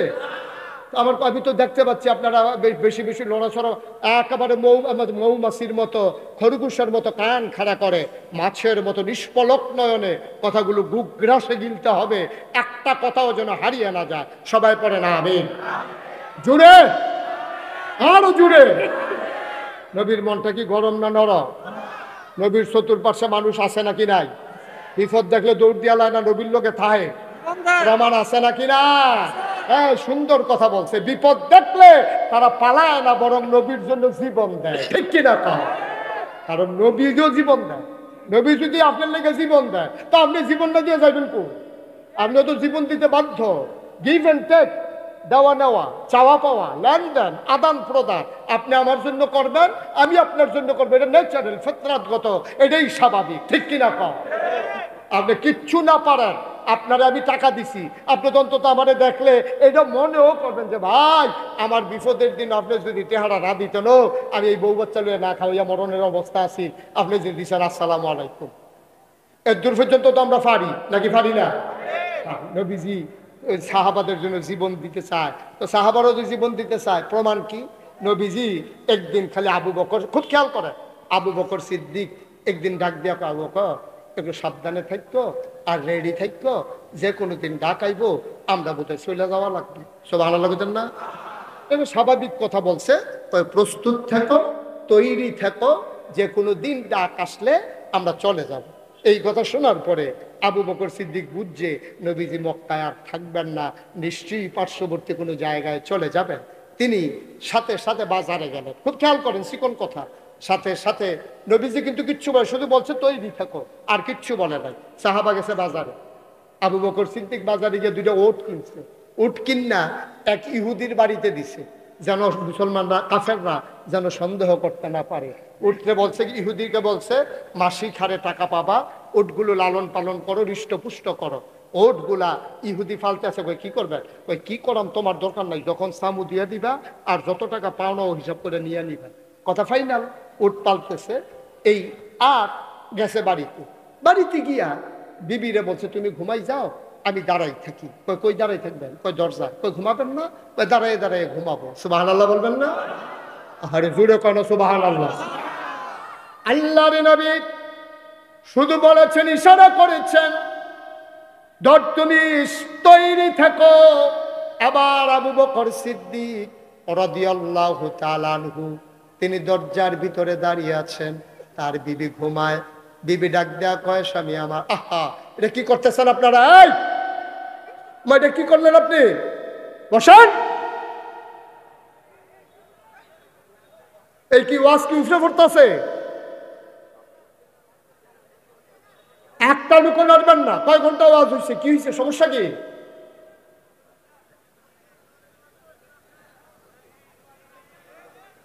কপালে থাকা লাগবে তো, দিয়া দেন, বের হয়ে যাক। আবার গিয়া বইছে মাইক গান। আপনার এই সমস্যা আছে যে ঘন ঘন যাওয়ার লাগে, আপনি সাইডে বইবেন না?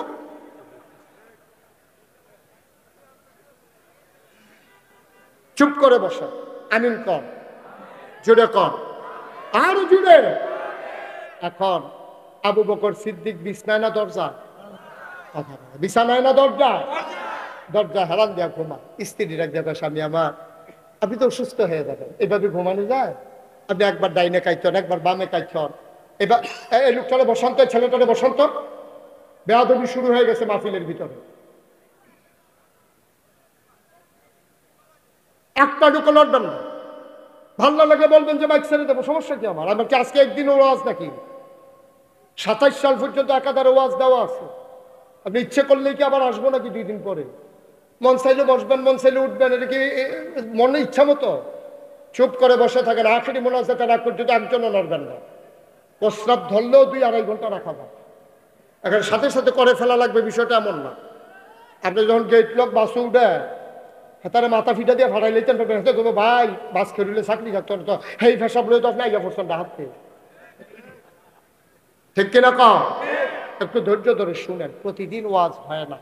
যারা এই আয়োজন করে তারা বুঝে একটা ওয়াজের আয়োজন কত কষ্ট। আপনি বুঝবেন, আপনি বুঝবেন। ইঞ্জিনিয়ার কামাল সাহেব, আপনার একটা রাতের জন্য ঢাকা ছেড়ে চলে আসা, এটা ইচ্ছে করলেই হয় না। হাতির টান, মায়া, মমতার কারণে ছুটে ছুটে চলে এসেছেন। 1 ঘন্টা সময়ের দাম কত? 1 সেকেন্ড সময় সুদ্ধা ওনাদের দামে বিক্রি হয়। মারহাবা বলবেন না? তার আপনি হাঁটতেছেন, উঠতেছেন, বাড়িতে ঘুমাই যাবেন, একটু বসে, শেষ করে দিচ্ছি। আবু বকর সিদ্দিকী বিছানায় না দরজায়? জোরে কোন, বিছানায় না দরজায়? দরজার ভিতরে হেলান দিয়া চোখ বন্ধ করে ঘরে ঘুমায় আর ঘুমায় ঝুরায় এই কাম।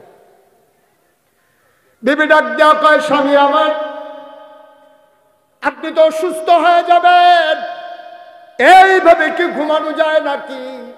আপনি বিছানায় চলে আসেন।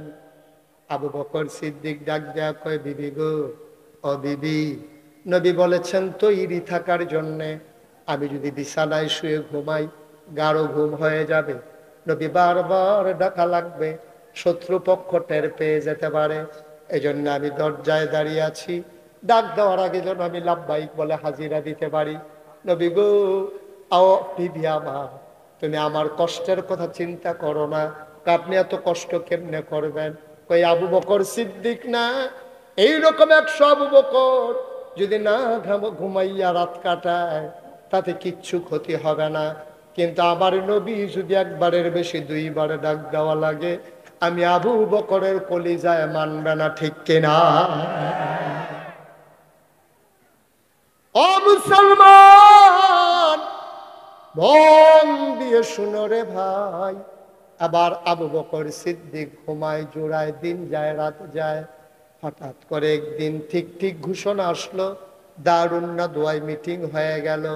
আবু বকর তার পাইলেন, খবর পাইলেন, আয়াত ওই নবীজির কাছে হুকুম চলে আসছে। আবু বকর সিদ্দিক দরজায় দাঁড়িয়ে আছেন, আল্লাহর নবী দরজায় শাস্তে করে নক করলেন, ডাক ডাক আবু বকর। শুধু এতটুকু ডাক দিয়েছেন, আবু বকর সিদ্দিক লাফ দিয়ে দাঁড়িয়ে দরজা খুলেছে। লাব্বাইক ইয়া রাসূলুল্লাহ। আল্লাহর নবী চমকে উঠলেন, থমকে দাঁড়ালেন।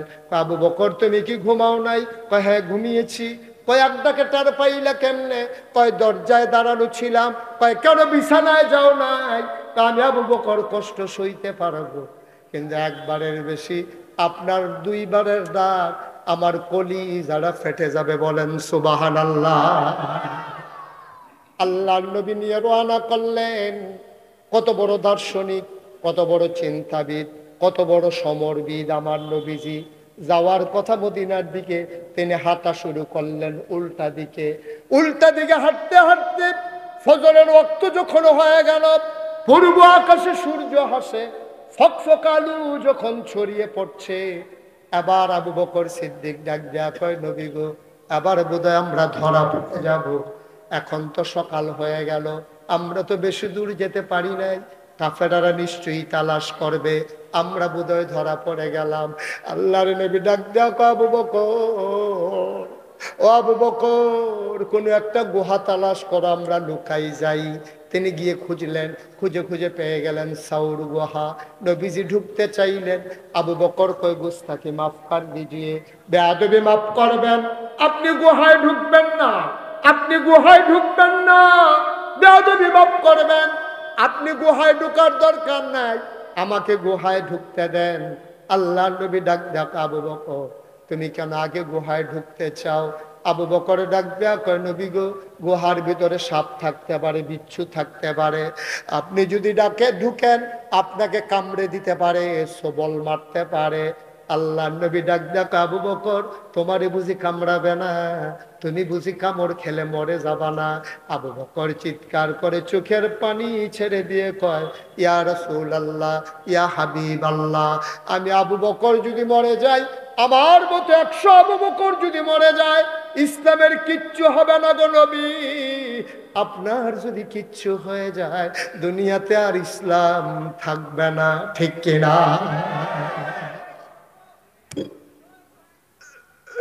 আপনার যদি কিচ্ছু হয়ে যায়, দুনিয়াতে ইসলাম থাকবে না। আমার মতো 100 আবু বকর মরে গেলেও কিচ্ছু হবে না।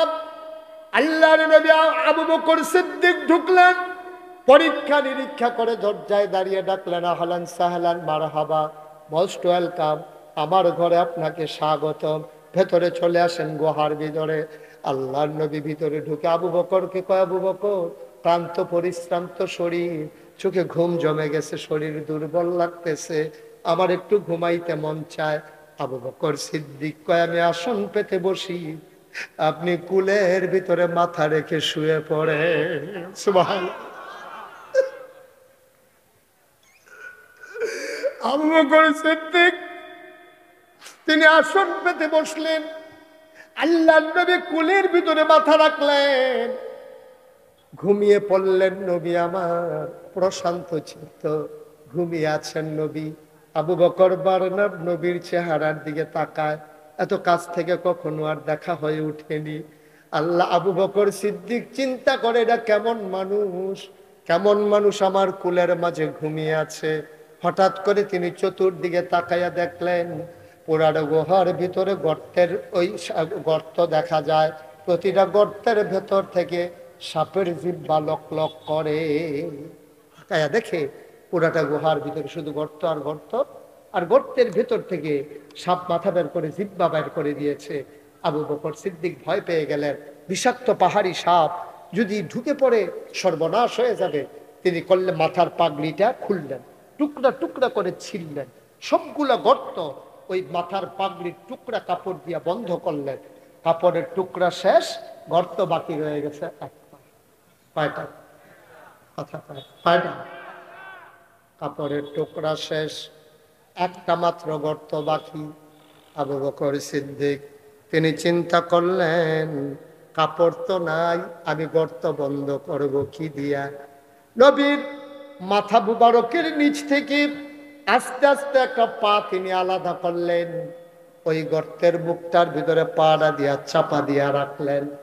বিষাক্ত সাপ বের হতে না পেরে আবু বকরের পায়ের ভিতরে ছুবল মেরেছে, ধ্বংসন করেছে। বিষের তীব্র জ্বালা, আবু বকরের চিৎকার করে কান্না আসতে চায়। তিনি ঠোঁটটাকে শক্ত করে দাঁত দিয়ে কামড়ে ধরলেন, আওয়াজটা যেন বাইরে না আসে। দোজাহানের বাদশা নবী ঘুমায়, আমি যদি আওয়াজ করে কান্দি ওনার ঘুম ভেঙে যাবে।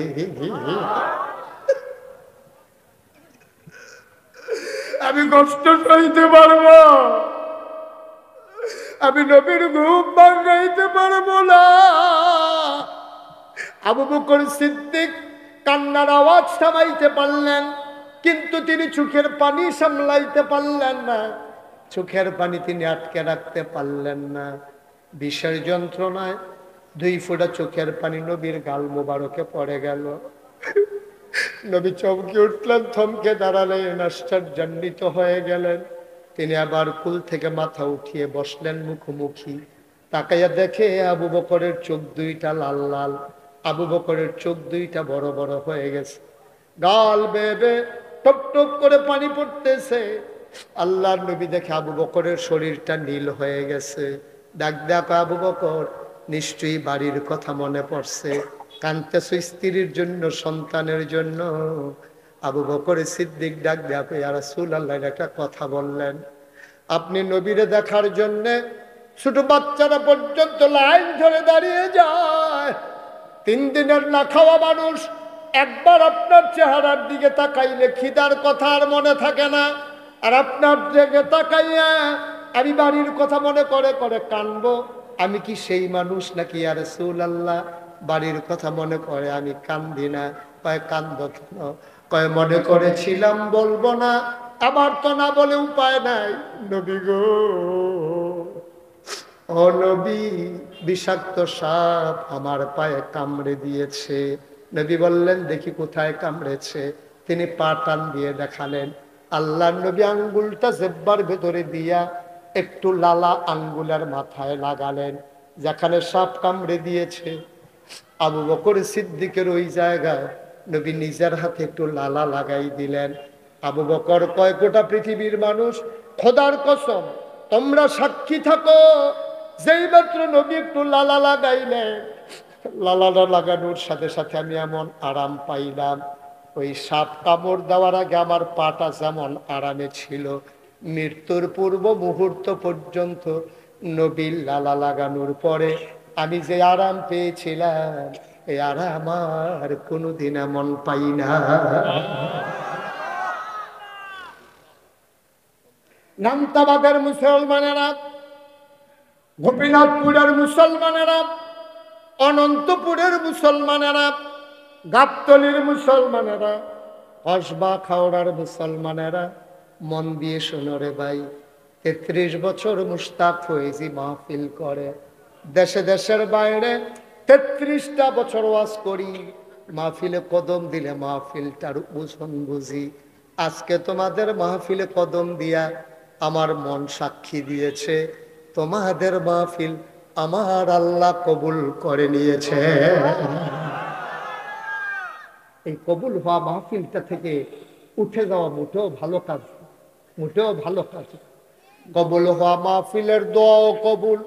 এই প্যান্ডেলের ভিতরে যারা বসে আছো, আমি জানি না তোমরা মাহফিল বলতে কি বুঝছো।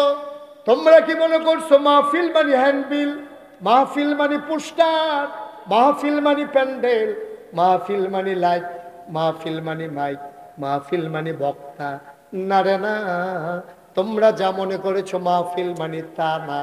মাহফিল মানে হচ্ছে তোমার জীবনের গুনাহ মাফ। মাহফিল মানে হচ্ছে এই এলাকার কবরবাসীর কবরের আযাব বন্ধ, ঠিক কিনা? তুমি মাহফিলের ওজন বুঝো নাই, এই জন্য তুমি তামাশা করো, তুমি দৌড়াও। তুমি জানো না, তুমি দেখো না মাহফিলের চতুর্পাশ দিয়ে রুহানি হালাতে তোমার আব্বা তোমার আম্মা চতুর্দিক দিয়ে লাইন ধরে দাঁড়িয়ে আছে। তুমিও দেখো না, আমিও দেখি না, দেখে ফেরেশতা। ফেরেশতারে তোমার আম্মা, ফেরেশতা তোমার আম্মারে জিজ্ঞেস করে, কি গো, কেন তুমি এই পাশে দাঁড়িয়ে আছো? কেন তুমি দৌড়ে দৌড়ে এসেছো কবর ফেলে? তোমার আম্মায় কান্দার কয়, ও ফেরেশতা আমারে তাড়াইয়া দিও না, নাগাইশের পীর সাহেব মুশতাক ফৈজি এসেছে, আমার ছেলে মাহফিলে গিয়েছে। কতদিন আমি আজকে কবরে, কবরের কি আযাব আর সইতে পারি না।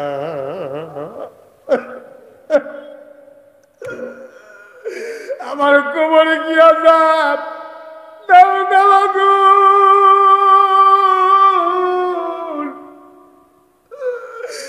ফেরেশতা আমারে দাঁড়াই দিও না, আমার দোয়া নিয়ে যাইতে দাও। দুনিয়ায় থাকতে শুনেছি, দুনিয়ায় থাকতে শুনেছি সন্তান যখন মায়ের কথা মনে করে, বাবার কথা মনে করে, 2 ফোঁটা চোখের পানি ছেড়ে দেয়। ওই চোখের পানি গাল বাইয়া জমিনে পড়ার আগে মায়ের আর বাবার কবরের আশা বন্ধ হয়ে যায়। বলো সুবহানাল্লাহ। তোমরা বুঝো নাই, আমার আব্বা নাই, আমি বুঝি বাপ না থাকলে কেমন লাগে। ছোট ছোট বাচ্চারা আব্বা আব্বা বলে যখন ডাক দেয়, মানুষগুলো যখন দোয়া চাইতে আসে, হুজুর দোয়া করেন, বাবা নাই। আমারও মনের আয়নায় বাবার চেহারা খানি ভেসে উঠে, মন চায় একবার যদি আব্বা বলে ডাক দিতে পারতাম। বাবার কথা বেশি যখন মনে পড়ে, আমি মাঝ রাতে, অন্ধকার রাতে, নিস্তব্ধ পৃথিবীতে আমি একাকি গুটি গুটি পায়ে বাবার কবরের কিনারে গিয়া দাঁড়াই, বাবার মাথার কাছে গিয়ে বসি, বাবার লগে গুনগুন করে কথা কই, আব্বা, ও আব্বা, আব্বা আমারে চিনছেন নাকি আব্বা?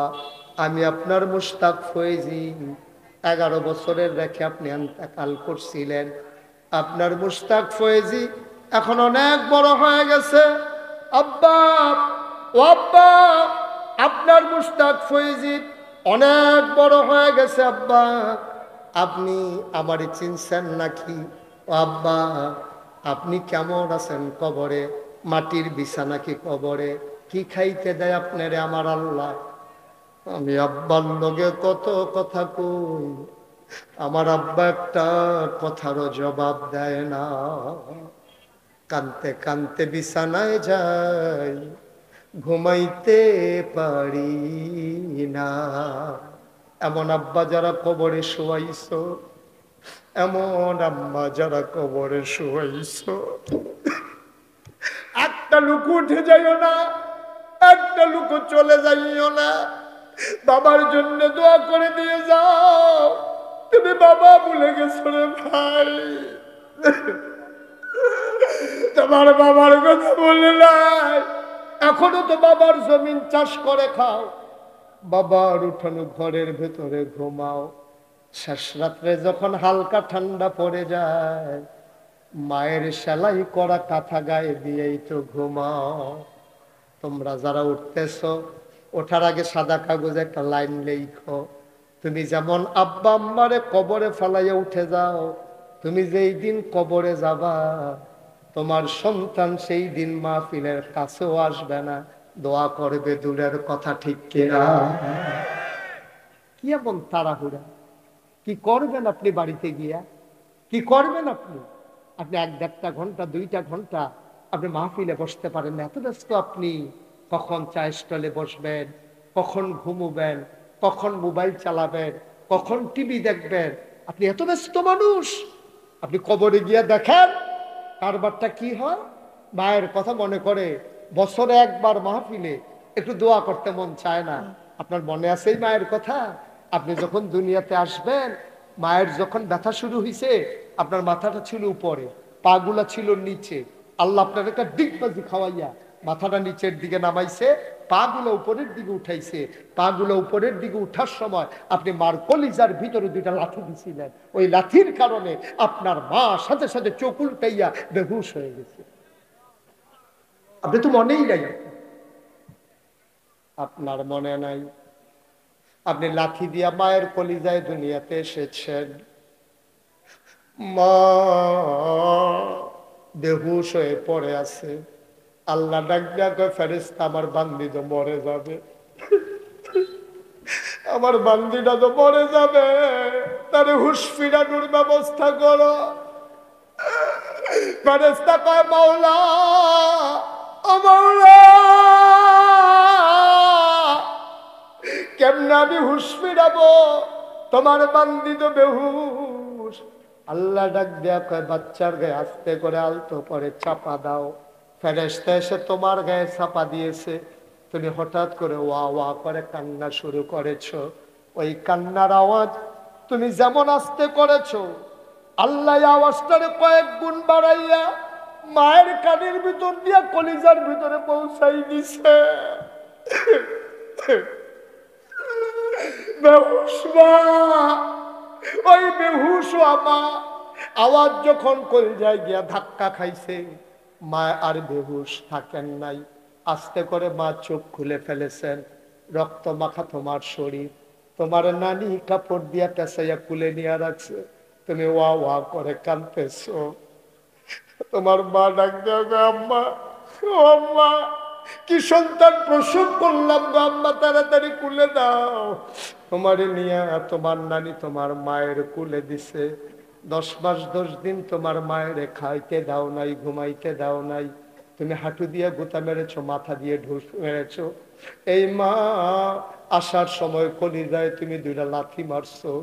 এই মা তোমার যখন তোমার নানি তোমার মায়ের কুলের ভিতরে দিছে, এমন একটা জায়গা নাই যেই জায়গাটায় তোমার মা চুমা খায় নাই। আনন্দাবাদের মুসলমান মুশতাক ফয়েজি যদি আর কোনোদিন না আসে, তোমাদেরকে না ডাকে, এমনি এমনি তোমার কেউ বলবে না, জোর করে করে কেউ তোমারে বসাবে না রে ভাই। তোমার হাঁটা তুমি হাঁটবা, আমার কি আসে যায়? কিন্তু এই গ্রামের মাটির নিচে আমার অনেক আত্মীয়রা ঘুমিয়ে আছে। তোমরা কোনোভাবে না কোনোভাবে আমার সাথে আত্মীয়তার বন্ধনে জড়িয়ে আছো, এই জন্য জোর করে বসাতে চাই। ওই কবরের মানুষগুলার অনেক দাবি আছে আমাদের কাছে। আজকে মায়ের কথা মনে করে একটা ফোঁটা চোখের পানি ছেড়ে দাও। চোখের পানিটা গাল বাইয়া জমিনে পড়তে দেরি, মায়ের আর বাবার কবরের আযাব বন্ধ হইতে দেরি হবে না, ঠিক কিনা? বাংলার মুসলমান মনে রাখো, মনে রাখো, দিনটা তোমার আসবে না। হাসান বসরি রহমাতুল্লাহ আলাইহি আল্লাহর একজন বড় ওলি, বিরাট বুজুর্গ ব্যক্তি, তিনি এক জানাজায় গেলেন। সুবহানাল্লাহ কয় না? ঘুমাই গেছেন আপনারা? বলেন সুবহানাল্লাহ। হাসান বসরি জানাজায় গিয়া উনি জানাজার শেষে কাঁদতেছেন। ভক্ত মুরিদারা কয়, হুজুর কাঁদেন কেন? কয়, বাবা একটা কথা চিন্তা করে কাঁদি, যে মানুষটার আমরা এখন জানাজা দিলাম, এখন যদি তার জীবন ফিরাই দেয় মানুষটা কি করবে? কয়টা তো হুজুর হবে না, তা আমিও জানি হবে না। যদি কোনো কারণে আল্লাহ দয়া করে জীবন ফিরাই দেয় সে কি করবে? আবার সবাই বলে হুজুর, মানুষটারে যদি জীবন ফিরাই দেয় সে নামাজ ছাড়বে না, রোজা ভাঙবে না, মিথ্যা কথা বলবে না, সে অন্যায় করবে না, অবিচার করবে না। হুজুর, যদি তার জীবন ফিরাই দেয় মানুষটা ফেরেশতার মতো ভালো হয়ে যাবে, গোনার কাছেও যাবে না। হুজুর কান্দে আর কয়, বাবা মানুষটার জীবন ফিরাই দেওয়া হবে না, সেও আর এমন হইতে পারবে না, কিন্তু আমরা যারা বেঁচে আছি ইচ্ছে করলেই এমন হয়ে যেতে পারি। পারি না? আমি যদি আজকে সিদ্ধান্ত, ওর ডিসিশন, এটা আমার সিদ্ধান্ত, আমি নামাজ ছাড়বো না, দেখছো তো ফাইনাল, আমি নামাজ ছাড়বো না, আমার কে নামাজ ছাড়াবে? আমি রোজা ভাঙবো না, কে আমার রোজা ভাঙাবে? আমি হজ ফরজ হলে করে নেব, কে আমারে বাধা দেবে? আমি মানুষের জন্য করে যাব, আমার সামর্থ্য আছে, আমি করব, কে আমাকে বাধা দেবে? আমি আমার মামার কাছে আবদার করেছিলাম, মামা আজকের মাহফিলের প্রধান অতিথি, এই জনপদে জন্ম দিয়ে নিয়েছেন আপনি, জোর করে কেউ কোনো জনপদে জন্মগ্রহণ করে নাই, এটা আল্লাহর পক্ষ থেকে আপনাকে এই জনপদে পাঠানো হয়েছে, এই জনপদে আপনার কিছু দায়বদ্ধতা আছে, আপনার কিছু করার আছে, সব করে দিতে পারবেন না। আপনি 1 কেজি করে গম দেবেন, সকালবেলা আবার লাগবে, 5 কেজি করে চাল দেবেন, পরের দিন আবার লাগবে, কিন্তু আপনি একটা কাজ করে দিতে পারেন, জনপদ বদলে যাবে। যদি শিক্ষার আলোয় আলোকিত করে দিতে পারেন, গম দেওয়া লাগবে না, চাল দেওয়া লাগবে না, গোটা সমাজ আলোকিত হয়ে যাবে, ঠিক কিনা? মামা আমার সাথে এগ্রি করেছেন, তিনি একমত হয়েছেন। এই সমাজে সামান্য সময়ের ব্যবধানে ইনশাআল্লাহ ইনশাআল্লাহ আপনার একটা একেবারে কি বলে পরিপূর্ণ পাঠাগার ঘর আকারে আপনার ইতিমধ্যে পেয়ে যাবেন, যেখানে সকাল বিকাল আপনার সেখানে গিয়ে পড়তে পারবেন, কোরআনের তাফসীর থাকবে, হাদিস শরীফ থাকবে, বাংলায় অনুদিত বিভিন্ন গ্রন্থ থাকবে, সেগুলো পড়ে পড়ে আমরা শোনার মানুষ হবো ইনশাআল্লাহ। আল্লাহ যেন কবুল করে, সবাই পড়ে আমিন, জোরে পড়ে আমিন। আপনার মানুষটার জন্য দোয়া করার দরকার আছে না? এই আহা এখন তো ফলাফাইল উঠছে, এবার বুঝার মানুষ উঠছে কি তো? আরে ইচ্ছা করলে আপনি আগে বাইক চাইতে পারবে, কত আরেকটা মনে পড়ছে না কইলি তোমরে? একটা মাহফিল আমি কত করে বুঝাইতেছি, উঠতেন না উঠতেন না উঠতেন না, আমি ডাইনিতে চাইলে বামিতে একটা উঠতে লাগে, বামের ফেল চাইলে ডাইনিতে উঠতে লাগে, সারাবার ছুটে গেলাম। শেষ পর্যন্ত আমি আরেক দিকে চাইয়া রয়েছি, আমি কই দেখি কাটা কাটা উঠে, বাম দিকে চাইয়া রয়েছি, কতক্ষণ পরে দেখি ডাইনি দিকে একটা বেড়া পর্যন্ত গেছে, আমি কারেগা তেজে ফাল দিয়া পড়ছে, ফার দিয়া প্যান্ডেলের হেগুলা ছিল আসা বাস, ওই যে প্যান্ডেল করে যে বাসটি উঠছে, ফলাফানে যে কালেকশন করছে, এই আসা আইকলা বাস রাখছে হেগুল দিয়া তে করছে, কিন্তু আমি যখন করছি ক্যাটারি দা তা আটকা দৌড় দিয়ে যে করছে, নতুন লুঙ্গিটা সেরেট করে নাই। আরে এখানে শেষ নেই, আরো আছে না ঘটনা, এই বুড়ি আঙ্গুলের নোকটা উল্টাই লিছে নাতে, এই বুড়ি আঙ্গুলের নোকটা উল্টাই ও মাগো করে সিল্লাম দিয়া লাইছে, তার এরপরে এই ব্যান্ডেজ কইরা তার হাসপাতালে লইয়া গেছে, নিচে কসবা নিচে পরে হেতার গাড়ি করছেন কিতা, এই নার্স মাস ডাক্তার তুলছে, তুললে সেটা তার পাওয়ার মধ্যে পরিষ্কার করে ব্যান্ডেজ করছে, করে সেটা নালগি দিয়ে রাখছে পাও, কয় ডাক্তার সব বাজ্যে গিয়ে ব্যান্ডেজ দিয়েছে, আরে না বাজ্যে গেলি যখন নামানোর লগে লগে আবার ফিনকি দিয়ে রক্ত ছুটবো, ওই তাতা 6 ঘন্টা, কয় ঘন্টা আর কথা কয় না রে, কয় ঘন্টা হাতে 6 ঘন্টা পাও আলগি দিয়ে হত্যা রয়েছে, আর মনে মনে কইতেছে হুজুরে না করছিল রে, কথা তো শুনলাম না, তে রিক্সা দিয়া পরে 6 ঘন্টা পরে আইছে, ফজরের আজান দিছে, সকলে বাইক দিয়ে ঘুমাইয়ে উঠছে, তে বাইক আইতে ইচ্ছা করলে আপনি তাড়াতাড়ি আইয়া পড়তেন পারবে না, তাড়াতাড়ি বাজ্যে গেতেন পারবে, কথা যে শুনেন না টের পাইবেন পরে না, যখন সেট করে লুঙ্গিটা নেই তখন না টের পাইবেন। কয় ঘন্টা হয়েছে ওয়াজ নিয়ে? আমি তার জন্য নিয়ত করছিলাম মামুরা বাইতাইছি, আর যখন তত 4-5 ঘন্টা ওয়াজ করার আপনার লেগে খাওয়া না করতো না যাবে, করবো মামুর তো নাইয়া বেড়াইছি দিয়ে আর এগুলো কয় ঘন্টার হুতাম কমলারে হতাহতি বন্ধ হচ্ছে না, মার হাবা কয় না রে, প্রত্যেক দিন মাহফিল হয় না, প্রত্যেক দিন মাহফিল হয় না, প্রত্যেক দিন মাছের ঝুল লাগে না, সারাদিন খাওয়াইয়া তুমি সুহার মাছ কিনাইছ না, আর জুলাক যে ভরে সকলে খাওয়াইতে আছে, ধুলায় ধুলায় খালি মাছ ফরাইতে আছে। তার দুইটা জাল, একটা খাও দিয়ে তুললা দেয়, বউয়ে ঝিয়ে বাচ্চা বুচ্চা আবার দেয়, হাতে আরেকটা খাও দেয়। কি আর জমান না মাছ খালের ঘরে বইয়ে বই তো ভাত খাইতে আছে, এত তো দুইশো রাতে এমনি খাইয়া সেটা মাছ ধরতে আছে। আরেক তার বউয়ে কইতাছে আপনি আমার ঘর পিতা হইলেন, জামাইরে কইতে আছে আর কি। তো কথাটা কিতা করে ঠেলার লগে আইয়া পড়ছে। পরে তারে গিয়া পাঠাইছে ঠেললা ঠুললা, কয় আপনি যান। তারে জানে তো নাই, যান কি লইয়া, কয় সিরা মশারিটা লইয়া যান। তো মশারিটারে লইয়া সাইড কোনার চারটে হিট বান্ধা তেনে এইটা দিয়ে হালাইছে, বাইরে দিয়া ট্যাংরা মাছ লাগিয়া একটা সাদা হইয়া গেছে। সুবহানাল্লাহ কয় না? মাছের যখন ঝুলেগা যাইগা তখন জাল লাগানো মশারির বেড়াইয়া লাগে, আর নইলে সারাদিন খাওয়াইয়া সুহার মাছও পাওয়া যায় না। ঠিক কিনা? একদম সোয়াবের ঝুলাইয়া গেছে গা। ঠিক কিনা?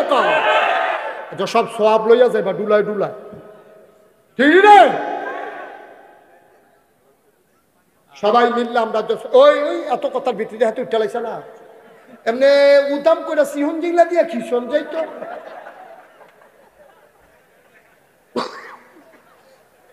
তাতে তাহলে লইয়া দুইজনে ফোটা না।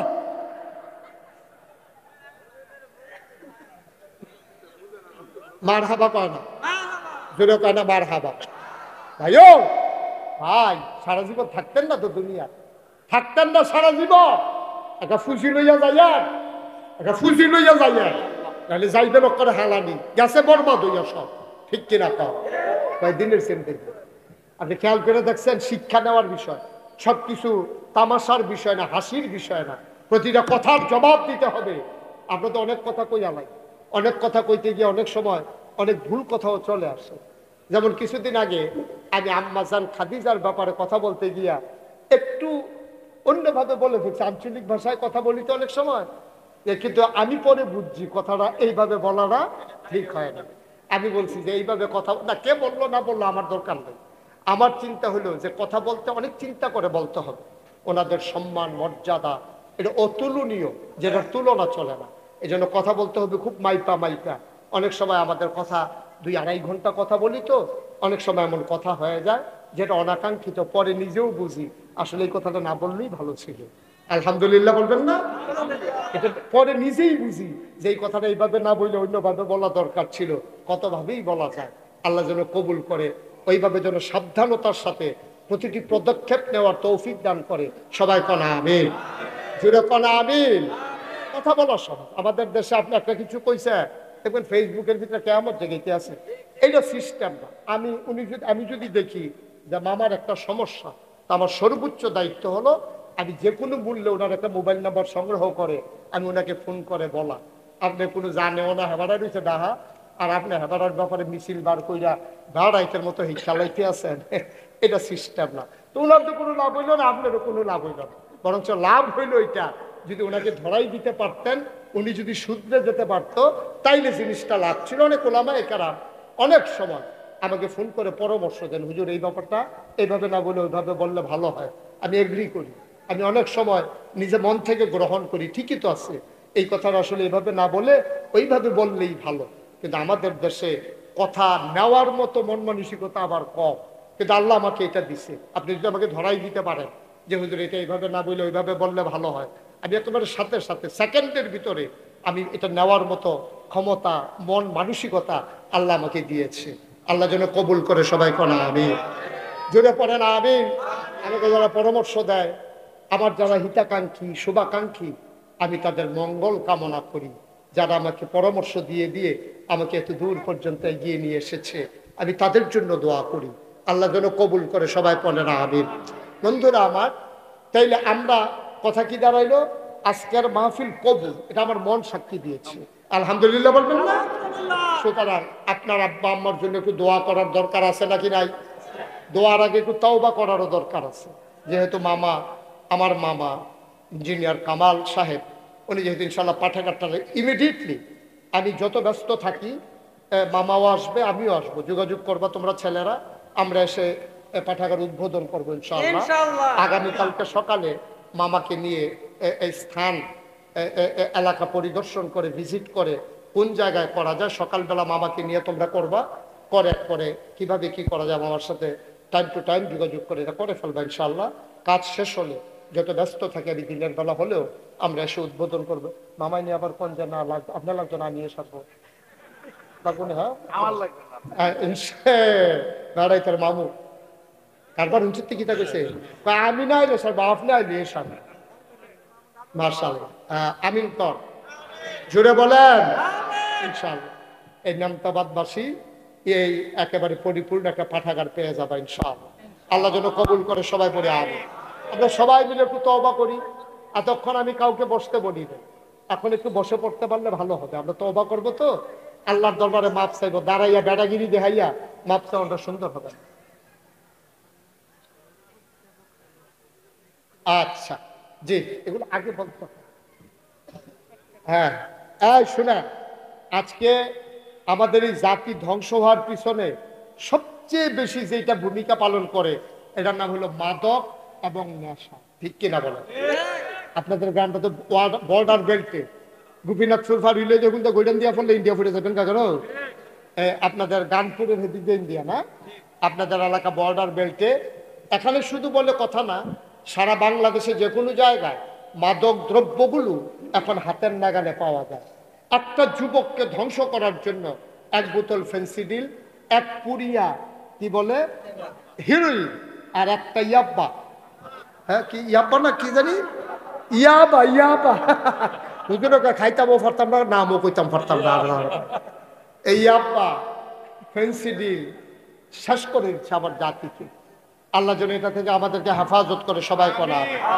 যুবক ও যুবক, তোরার আমি কলজা দিয়া মায়া করি রে, তোরার যে কত মায়া আমি করি, বাংলাদেশে কোনো বক্তা যুবকদেরকে এত মায়া করে না, ঠিক কিনা কর? এটা আমি কলজা অন্তত দেখাইতাম তো পারি না, কলজা তো ভিতরে যদি খালি বার করে দেখাইতাম পারতা, দেখলো ফুরাটা কলজার ভিতরে যুবক যুবক যুবক যুবক যুবক যুবক সত্যি লাইনে লেগে হুদা যুবক লেখা মার খাবা পায় না। অর্থাৎ আরেকটা মনে পড়ছে দেখি কইলিটা, আমার মাহফিল আছিল মা দাইয়া, কি দাইয়া? মা দাইয়া আমার মাহফিল সান্দিনা দিয়া আমি মা দাইয়ার দিকে যাইতে আছি গাড়ি লইয়া। এমন টাইমে দেখি দুনিয়ার ফলাফল সাইকেল, এইটা সুট্টাটিতে বয় তৈরি কদিন পরে বড় হইব, বহা বসা মার হাবা কর। তো আমি যে গাড়ি দিয়ে যাইতে আছি হাইওয়েতে শীতের ভিতরে দেখি ফেফাত ফেফাত কইরা সাইকেল চালাইয়া ফলাফান যাইতে আছে মাদাইয়ার দিকে। আমি আমার ড্রাইভারদের কইলাম, আমার মনটায় সাক্ষী দিছে এটা নিয়ে আমার মাহফিলও যাইতে আছে, গাড়ি সাইড কর। গাড়ি সাইড করছে পরে ফলাফানটা কইলাম তোমরা কই যাও? মাদাইয়া। হ্যাঁ গীতা নাগাইশের ফিরসা মুস্তাক ফৈজি আছে না, আইতে আছে। আমি কই তোমরা মুস্তাক ফৈজির চিনি? কই চিনি নি গীতা, ওয়াজ শুনি না সব সময়। আমি কেমনি চিন বানি? কই হুজুর দূরে থাকি তো চিনি নি জানি। আমি কই লাইটটা জ্বালা, গাড়ির লাইট জ্বালাইছে পরে উমা হুজুরে কি হুজুরে মার হাবা কানা রে। ফলাফল যে আমারও কত মহব্বত করে আমিও তো টের পাই। আমি মহব্বত করি তুমি না মহব্বত করে যাইব কো? তো সবাই মিল্লা আমরা একটা সোনার পৃথিবী গড়ে, কাগজে পত্র নয়, প্রকৃত অর্থেই আমরা সোনার বাংলা গড়ব। আর সোনার বাংলা গড়ার জন্য আমরা সবাই মিলে সোনার মানুষ হব ইনশাআল্লাহ। সবাই রাজি আছেন ইনশাআল্লাহ? সবাই রাজি? হাত নাম। সোনার মানুষ হবে, মিথ্যা কথা বলবেন না, এটা আমার ডিসিশন। আমি মিথ্যা বলবো না, কে আমারে মিথ্যা বলাবে? আমি সুদ খাবো না, কে আমারে খাওয়াবে? আমি চুরি করব না, কে আমারে করাবে? আমি নামাজ ছাড়বো না, কে আমারে ছাড়াবে? সহজ হিসাব। আজকে থেকে সিদ্ধান্ত নেই এক ওয়াক্ত নামাজ যেন আর ছুটে না যায়। পারবো না ইনশাআল্লাহ? সবাই আমরা নামাজের মতো করে বসি, নামাজের মতো করে তওবা করবো। যারা পারেন একটু বসে পড়ে আমরা তওবা করি। সবাই আমার সাথে পড়েন, আউযু বিল্লাহি মিনাশ শাইতানির রাজীম, বিসমিল্লাহির রহমানির রহিম, আস্তাগফিরুল্লাহ রাব্বি মিন কুল্লি যামব ওয়া আতুবু ইলাইহি লা হাওলা ওয়ালা কুওয়াতা ইল্লা বিল্লাহিল আলিয়্যিল আযীম।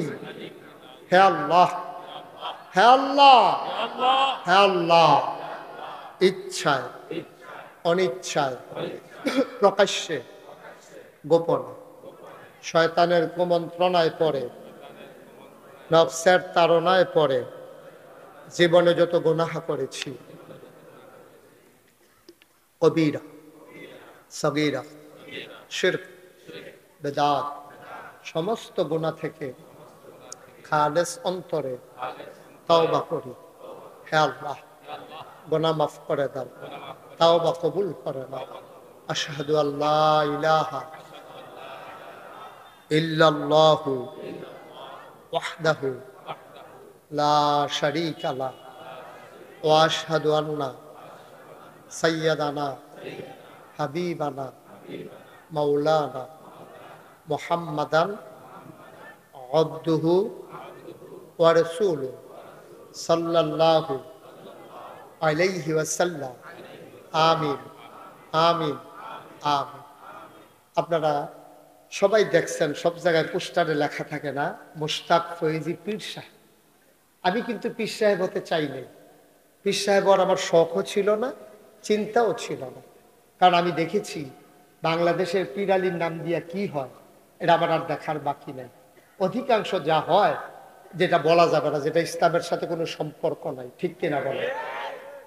আমার লজ্জা লাগে যখন আমি দেখি সুস্থ সবল একটা মানুষ হগিন্নি বেডে এটেহা দেয়, সেইটা আবার আতল হয়। রিক্সাওয়ালা এটেহা দেয়, সেইটা লইয়া বইয়া বইয়া খায়। দেখলে লজ্জায় মাথা হ্যাট হয়ে যায়। আমি মেহনত করে খাওয়াই না মানুষ, মুড়ি দিয়া খাওয়াই না মানুষ, আমি অনেক কষ্ট করে খাওয়াই না মানুষ। বইয়া বইয়া হগিন্নি বেডে টেহা দিব, রিক্সাওয়ালা এটেহা দিব, এটা কেমন কথা? পারলে আমাদেরও না তাদের জন্য কিছু করা উচিত। আপনারা দেখেছেন সোশ্যাল মিডিয়ার সুবাদে করোনার সময় আমি ঘরে ঘরে যতটুকুন পেরেছি আমি সাহায্যের হাত নিয়ে আমি করোনাকে মানুষ যেন বিব্রত না হয়, আমি অনেকের ঘরে বাজার ছিল না, আমি আমার মতো তৌফিক অনুযায়ী চেষ্টা করেছি। আপনারা দেখেছেন গত বন্যায় আমি 15 দিন পরিবার থেকে বিচ্ছিন্ন ছিলাম। আমি বিভিন্ন জনপদে পানিতে ভেঙে ভেঙে আমি মানুষের কাছে সাহায্য নিয়ে গিয়েছি। মানুষ আমাকে দেখে কেঁদেছে, হুজুর আপনার মতো মানুষ পাঞ্জাবি ভিজাইয়া পায়জামা ভিজাইয়া আপনি বাড়িতে চলে আসছেন। আমি বলছি যে এতদিন তো আপনারা আমারে দেখছেন, আমার কি মন চায় না আপনাদেরকে দেখতে? এজন্য দেখার জন্য চলে আসলাম। আমি চেষ্টা করেছি মানুষের কাছে ত্রাণ আর পুনর্বাসনের মাধ্যমে তাদেরকে একটু এগিয়ে নিয়ে যাওয়ার জন্য, যে কোনো ক্রাইসিস পিরিয়ড ওভারকাম করার জন্য এই জনপদে আমি কাজ করেছি। আপনারা দেখেছেন 5ই আগস্টের দ্বিতীয় স্বাধীনতার পরে আমি কুমিল্লাতে এসপি সাহেবের সাথে মিটিং করে, ডিসি সাহেবের সাথে মিটিং করে আমি এনশিওর করেছি যে কুমিল্লা শহরে কোনো মন্দিরে কোনো মুসলমানের সন্তান আক্রমণ করবে দূরের কথা, আমরা সবাই মিলে মন্দিরগুলোকে পাহারা দেব। একটা ব্যতিক্রমী ঘটনা আমরা ঘটিয়ে দিয়েছি। কুমিল্লা শহরে মন্দিরগুলোর দিকে ঢিল মারবে দূরের কথা, কেউ বাঁকা নজরেও তাকায় নাই। আলহামদুলিল্লাহ বলবেন না? আমরা তাদেরকে মনে করি আমাদের কাছে আমানত, তারা সংখ্যালঘু, আমরা এটাতে বিশ্বাস করি না। হিন্দুরা সংখ্যালঘু করেন, সংখ্যায় কম, কিন্তু তারাও এই দেশের নাগরিক, আমরাও এই দেশের নাগরিক। কিন্তু দুঃখ লাগে কিছু কিছু হিন্দু ভাত খায় বাংলাদেশও কুলি হালা হিন্দু, ঠিক নি রে? এমনি আমরা চাইয়া রাহি বেড়া মার ফেডেও তো বাচ্চারা এমনি আরামে থাকে না, হিন্দুরা যেমনি থাকে, ঠিক নি রে? এই বাংলাদেশে 5ই আগস্টের আগে কোন আলেম ওলামা এত নিরাপদে থাকতে পারে নাই, বাংলাদেশে হিন্দুরা যত নিরাপদে আছে। আলেম ওলামাকে মিথ্যা মামলা দিয়ে হামলা করে, তাদের বিরুদ্ধে মামলা হয়েছে, হামলা হয়েছে, জেল জুলুম নির্যাতন হয়েছে। যেই জেলগুলো ভরে থাকার কত চুর বদমাইশ দিয়া ওই জেলখানাগুলোতে ভরে গেছে আলেম ওলামা দিয়া, ঠিক কিনা কম? বানানো গল্প না, এখন সবগুলো আলেম বের হতে পারে নাই। কি অপরাধ ছিল তাদের? অপরাধটা কি? বাংলাদেশের কোন আলেম চুরি করেছে, কোন আলেম ডাকাতি করেছে, মিথ্যা ট্রাইব্যুনাল বানাইয়া, মিথ্যা মঞ্চ সাজাইয়া, মিথ্যা সাক্ষী দিয়া ইসলামী আন্দোলনের নেতাদেরকে অন্যায়ভাবে ফাঁসি কাস্টে ঝুলানো হয়েছে, ঠিক কিনা বলো? আমরা চেষ্টা করেছি শান্তি শৃঙ্খলা রক্ষা করার জন্য, স্থিতিশীলতা বজায় রাখার জন্য। আমি মুশতাক ফয়েজিকে, আমার দাদা, আমার আব্বা দাদার আগে ইন্তেকাল করছে। দাদা ছিলেন ফুরফুরার দরবারের বড় পীর, ফুরফুরা সিলসিলার একজন বড় পীর। তিনি আমাকে ডেকে পাঠালেন, বললেন দরবারের দায়িত্ব আমার পরে তোমাকেই নেওয়া লাগবে। আমি বললাম দাদা আমার 3 জন চাচা আছে, বড় ভাই আছে, সবাই থাকতে আমাকে কেন? দাদা বললেন আমি জানি কারি দিয়া হবে, আমাকে হাতে ধরে ধরে আমার আম্মার কাছে নিয়ে গেলেন। আমার আম্মার কাছে নিয়ে কইতে আছে, কয় যে মুস্তাককে আমারই দিয়া দাও। তো মুস্তাক তো আপনারই, আপনার নাতি, আবার দেবো কি? ওই ইসলামের জন্য ওকে আমার জন্য আমার কাছে দিয়ে দাও। আমার আম্মা কানতে কানতে আমার দাদার হাতে উঠিয়ে দিলেন। সেই 96 সালে আমি কামিল পাশ করেছি। 98 সালে আমার দাদা ইন্তেকাল করেছেন। সেই থেকে এই দরবারের বোঝা এই গোলামের তাদের চেষ্টা করেছি প্রতিটি সময় কাজে লাগানোর জন্যে, প্রতিটি জনপদে আলু ছড়িয়ে দেওয়ার জন্যে। আপনারা শুনে খুশি হবেন, দাদা যখন আমার হাতে দায়িত্ব দেয়, আমি বললাম দাদা আমাকে কিছু জমিন দেওয়া লাগবে। উনি বলে জমি দিয়া কি করবো? আমি বললাম কাজ আছে। উনিও গরিব মানুষ ছিলেন, তো ধনী মানুষ ছিলেন না। উনি 9 শতক জমি আমার হাতে দিস, 9 শতক। আমি জমিন কিনা শুরু করলাম। আল্লাহর খাস মেহরবানি নাগাইশ দরবার এখন 1800 শতক জায়গার উপরে এক বিশাল কমপ্লেক্স। মার হাবা বলবেন না? কয় শতক? 18 শতক। শ শ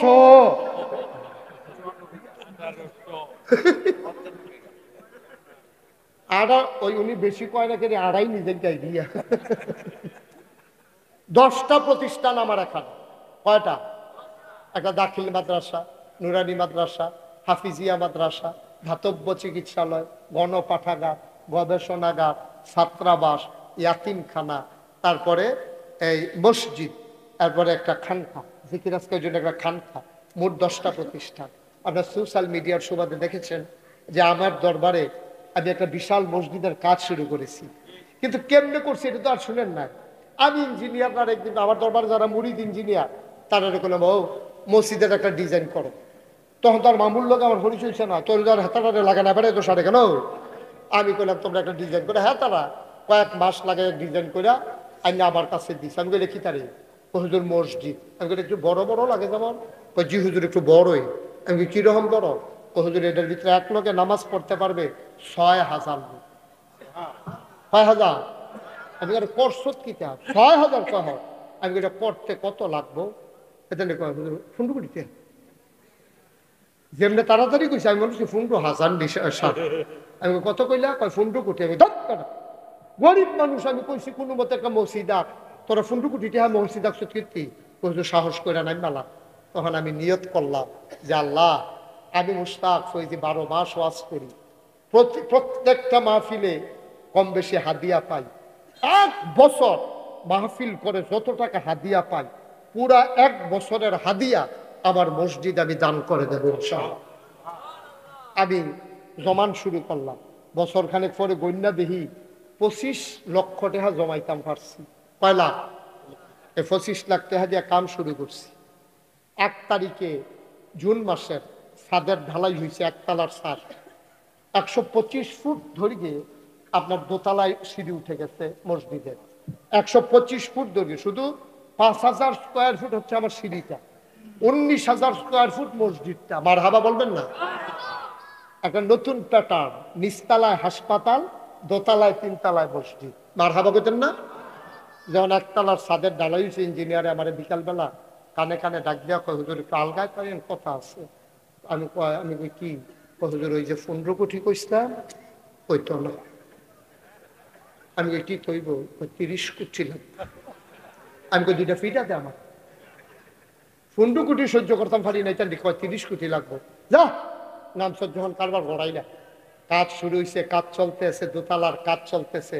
কিছুদিনের ভিতরে দোতলার ছাদের ঢালাই হবে। আজকে আসার আগে আমি মসজিদের হিসাব নিয়ে একটু বসছিলাম। আমি তাকাইয়া দেখি আজকে পর্যন্ত 4 কোটি 16 লক্ষ টাকা ইতিমধ্যে আমার খরচ হয়ে গেছে। আলহামদুলিল্লাহ বলবেন। গত 3-4 দিন আগে গুলশান, এই মামা যেখানে অফিস, ওখানের কাছে আমার মাহফিল ছিল ঝিলপাড় গুলশানে। সেখানে আমি বললাম আমার মসজিদের কথা। সবাই এসে বলতেছে হুজুর আমরা জানি। বললাম যদি পারেন কিছু কিছু শরীক থাকেন। এখন সবাই মিললে যে কিছু কিছু দিছে, বাসাত গণ্যা নিহি দেহি 1,48,000 টাকা ক্যাশ তারা আমার হাতে দিছে, 5-10 টাকা করে। মার হাবা কইতেন না? এই মসজিদটা আমার স্বপ্ন। এই যে এখন মাহফিল থেকে নাগাইশ যাবো, গিয়া সেটা মসজিদের কাছে নাম তৈব, আমার নাইলে ঘুম নাই। গিয়া ছাদে উঠে আমি দেখতে হবে কতটুকু কি কাজ করছে, কোনো রডের টকরা পড়ে রয়েছে নি, সিমেন্টের বস্তাটা পড়ে রয়েছে নি, এরকম একটা মায়া লাগিয়ে গেছে। সন্তানের জন্য এমন মায়া লাগে না, মসজিদে একদিন না দেখলে ভিডিও কল দিয়া সাউন্ড লাগে, মার হাবা কইতেন না, ছাদে উঠে আমি কান দি, আল্লাহ আমি যে শুরু করলাম, আমি যদি মইরা যাই কাজটা কে শেষ করবে? আমার যত মানুষ চিনে, আমার সন্তানদেরকে তো এত মানুষ চিনে না, কে করবে শেষ? আমি কাঁদে কাঁদে আল্লাহর কাছে বলি, আল্লাহ তুমি অন্তত আমার একটু তৌফিক দিও, একটু সময় দিও, যেন মসজিদটা শেষ করে আমি যেন ইন্তেকাল হয়, এই সময়টা আমি চাই। আমিন বলবেন না? আমি আল্লাহর কাছে দরখাস্ত দিছি। আমি আকাশের দিকে তাকাই, আল্লাহর লগে কথা কই, আল্লাহ তোমার বন্ধু নবী বলেছেন, মান বানা লিল্লাহি মসজিদান বানাল্লাহু লাহু বাইতান ফিল জান্নাহ, যে দুনিয়ায় মসজিদ বানাবে আল্লাহ নাকি জান্নাতে তার জন্য ঘর বানাবে। সুবহানাল্লাহ বলবেন? এখানে যারা আছেন, আমার বিনয়ের সাথে মিনতি, আপনি 2টা টাকা দিবেন, কিন্তু আপনিও হবেন মসজিদ বিনির্মাণের একজন গর্বিত সৈনিক। একটা মানুষ আমরা বাদ যাব না। দুনিয়ায় যেমন করে মহব্বত রেখে চলতে চাই, জান্নাতের ভিতরে মহব্বত নিয়ে আমরা এক জান্নাতে থাকতে চাই। আল্লাহ যেন কবুল করে, সবাই করে আমিন। কত মানুষ কতভাবে দিয়েছে, আমি গরিব মানুষ, আমি তো 25 লক্ষ টাকা দিয়ে শুরু করছি, 10 লাখ 5 লাখ দেওয়ার মতো অনেক লোক হয়েছে, নাইলে আমি 4 কোটি 16 লক্ষ টাকা পাইলাম কই? আমার তো 1 টাকাও ঋণ নাই, প্রায় 15 লক্ষ টাকা আমার হাতে আছে এখনো। মার হাবা বলবেন না? আল্লাহ যেন কবুল করে, সবাই করা আমিন। আমরা সবাই মিলে মসজিদটাকে দাঁড় করাবো। কোনোদিন বাংলাদেশে এই হাত পাতি নাই মুস্তাক ফয়েজি, এই পীর আমি না, কষ্ট করে খাওয়ার মানুষ। আমি আজকে আমার এই মসজিদের জন্য সবার কাছে হাতটা বাড়াইলাম। আপনি 2টা টাকা দিয়ে হইলো আপনি শরীক থাকবেন, আল্লাহ বরকত দেবে ইনশাআল্লাহ। একজন লোকও খালি যাবেন না। মাশাআল্লাহ, আমার এক ভাই উনি নগদ 500 দিয়েছেন। আরেক ভাই আমি খাওয়া থাকা অবস্থায় একজন লোক এসে কয়, হুজুর আপনার মসজিদের জন্য 2000 টাকা আইনা আমার হাতে দিচ্ছে। মার হাবা বলবেন না? আল্লাহ যেন কবুল করে, সবাই করি আমিন। খলিলুর রহমান সাহেব উনি নগদ 500 টাকা দিয়েছেন। আমরা সবাই মিলে কম বেশি একটু শরীক থাকবো ইনশাল্লাহ। মামায় আমারে কয় বিকাশ নাম্বার দিয়ে পাড়াই দেবো। আচ্ছা, এই মামায় যদি বিকাশে টাকা পাড়ায় তো ব্যাংক বানাইছে কাল লাগিয়া দেবে? হ্যাঁ, এবারটাই বুঝি 10,000 আর 5,000 মশে যাবো। মামুনা হইলে বদলাইলে আবার দিদিও না। চেয়ারম্যান সাহেব 1000 টাকা নগদ দিয়েছেন। মাশাআল্লাহ, মামুনা ভাই হয় কি মামুয়ে মামুয়ে না, বিপদ আছে তো, না না বিপদ আছে তো। এক এলাকাত গিয়া আমি একবার আরে ভাই ভাই ডাকতে আসি, পরে গিয়া হুনি আবার আমার খালু, এরপরের থেকে মাহফিল গেলে আমি নাচি গিয়ে কেউ ওরে ডাকি না, ডাক্তা কি বিপদ পড়ি গিয়েব। মাশাআল্লাহ, আমার মামুয়ে, খালু না, মামা তো ভাইও না, আমার মামু 500 টাকা দিচ্ছে। একজন লোক খালি যাইয়েন না, উঠেন না, দোয়া হয়ে যাবে তখন। আবুল বাসার মুন্সি উনি দিয়েছেন নগদ 500 টাকা। মাশাআল্লাহ, হ্যাঁ কিনা ফখরুল আলম, তাহলে আমরা ভাই, মামা তো ভাই, মামুর বাতিতে যেহেতু আমরা তো ভাই হইব। এই ফখরুল আলম ভাই উনি নগদ 5,000 টাকা দিয়েছেন। মার হাবা বলবেন না? ভাই ভাই উঠার দরকার নেই, পারলে দেন, না পারলে নাই, দয়া করে মাহফিলটা নষ্ট করেন না। আমরা সবাই মিলে দোয়া করব। 1 মিনিট সময়, তোমরা যারা ইউটিউবাররা আছো ভিতরে ঢুকো, একজনও খালি যাইয়েন না। 100, 500, 1000, 2000 এটি কেউ টাকা কয় না ভাই। একটু মসজিদে শরীক হন, আল্লাহর ঘর মসজিদ। মাশাআল্লাহ মাশাআল্লাহ, ছোট্ট সোনামণি একটা ছেলে 500 টাকা। ভাই দয়া করে আমাকে লজ্জা দিয়েন না, আপনি যে উঠে যাচ্ছেন মানুষ বলবে যে হুজুরে মসজিদে টেহা উঠাইতে গিয়া মানুষটি গেছে গা, তো আমি শরম পাইলাম, তা আপনি আমার শরম দিয়া কি লাভ ভাই? একটু বসেন 1 মিনিট। জি মাশাআল্লাহ মাশাআল্লাহ, আল্লাহ তুমি কবুল করো। মাশাআল্লাহ, সাবেক মেম্বার উনি দিয়েছেন 1000 টাকা। আরেক ভাই উনি দিয়েছেন 1000। আল্লাহ আল্লাহ তুমি কবুল করো, কবুল করো। সবাই এই দাঁড়ানো যারা ওইখানে 2-1 ভলান্টিয়ার একটু উঠাও, আমরা সবাই মিলে দোয়াতে শরীক হন। সারছে টাকা যারা দিবেন দিবেন, না দিলে নাই। এখন একটু বসেন, আমরা সবাই মিলে দোয়া করে দিই আল্লাহ। জি আছে, নেবে সবাই একটু শরীক থেকে 2টা টাকা দিয়ে, 2 টাকা একবারে খালি যাইয়েন না, প্রয়োজনে 2টা টাকা দিয়ে আল্লাহ যেন কবুল করে। আমরা প্রাণ ভরে দোয়া করবো ইনশাআল্লাহ। মাশাআল্লাহ মাশাআল্লাহ, আরেকজন মেম্বার সাহেব, আরেক ভাই 200 টাকা দিয়েছেন। আল্লাহ তুমি কবুল করো, কবুল করো। জি মাশাআল্লাহ মাশাআল্লাহ। জি সবাই আমরা দোয়াতে শরীক হই। আর উঠেন না কেউ, এই সরষা টাকা লাগবে না, বুঝছি। হ্যাঁ, মাশাআল্লাহ, দেখো রেখে দাও। জি, সবাই দোয়াতে শরীক হন, আল্লাহুম্মা আমিন। রব্বানা যালামনা আনফুসানা ওয়া ইল্লাম তাগফির লানা ওয়া তারহামনা লানাকুনান্না মিনাল খাসিরিন। রব্বানা আতিনা ফিদ দুনিয়া হাসানাতাও ওয়া ফিল আখিরাতি হাসানা ওয়া কিনা আযাবান নার। আয় আল্লাহ তাআলা, তোমার কুদরতি পায়ে ধরে ভিক্ষা চাই, আমাদের জীবনের গুনাহগুলো মাফ করে দাও। এই জীবনে আমরা আর গুনাহ করব না।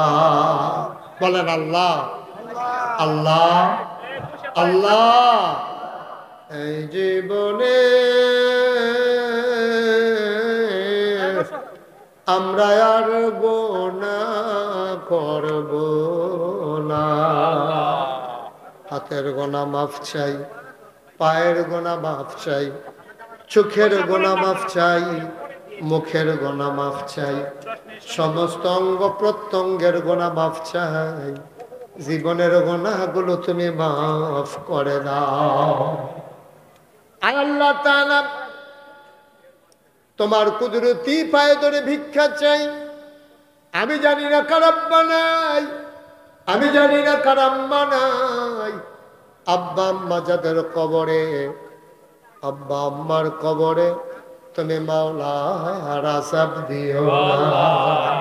বলেন আল্লাহ আল্লাহ আল্লাহ।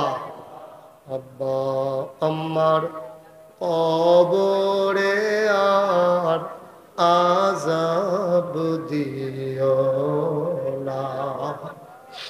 দাদা দাদির কবরে আর আযাব দিও না।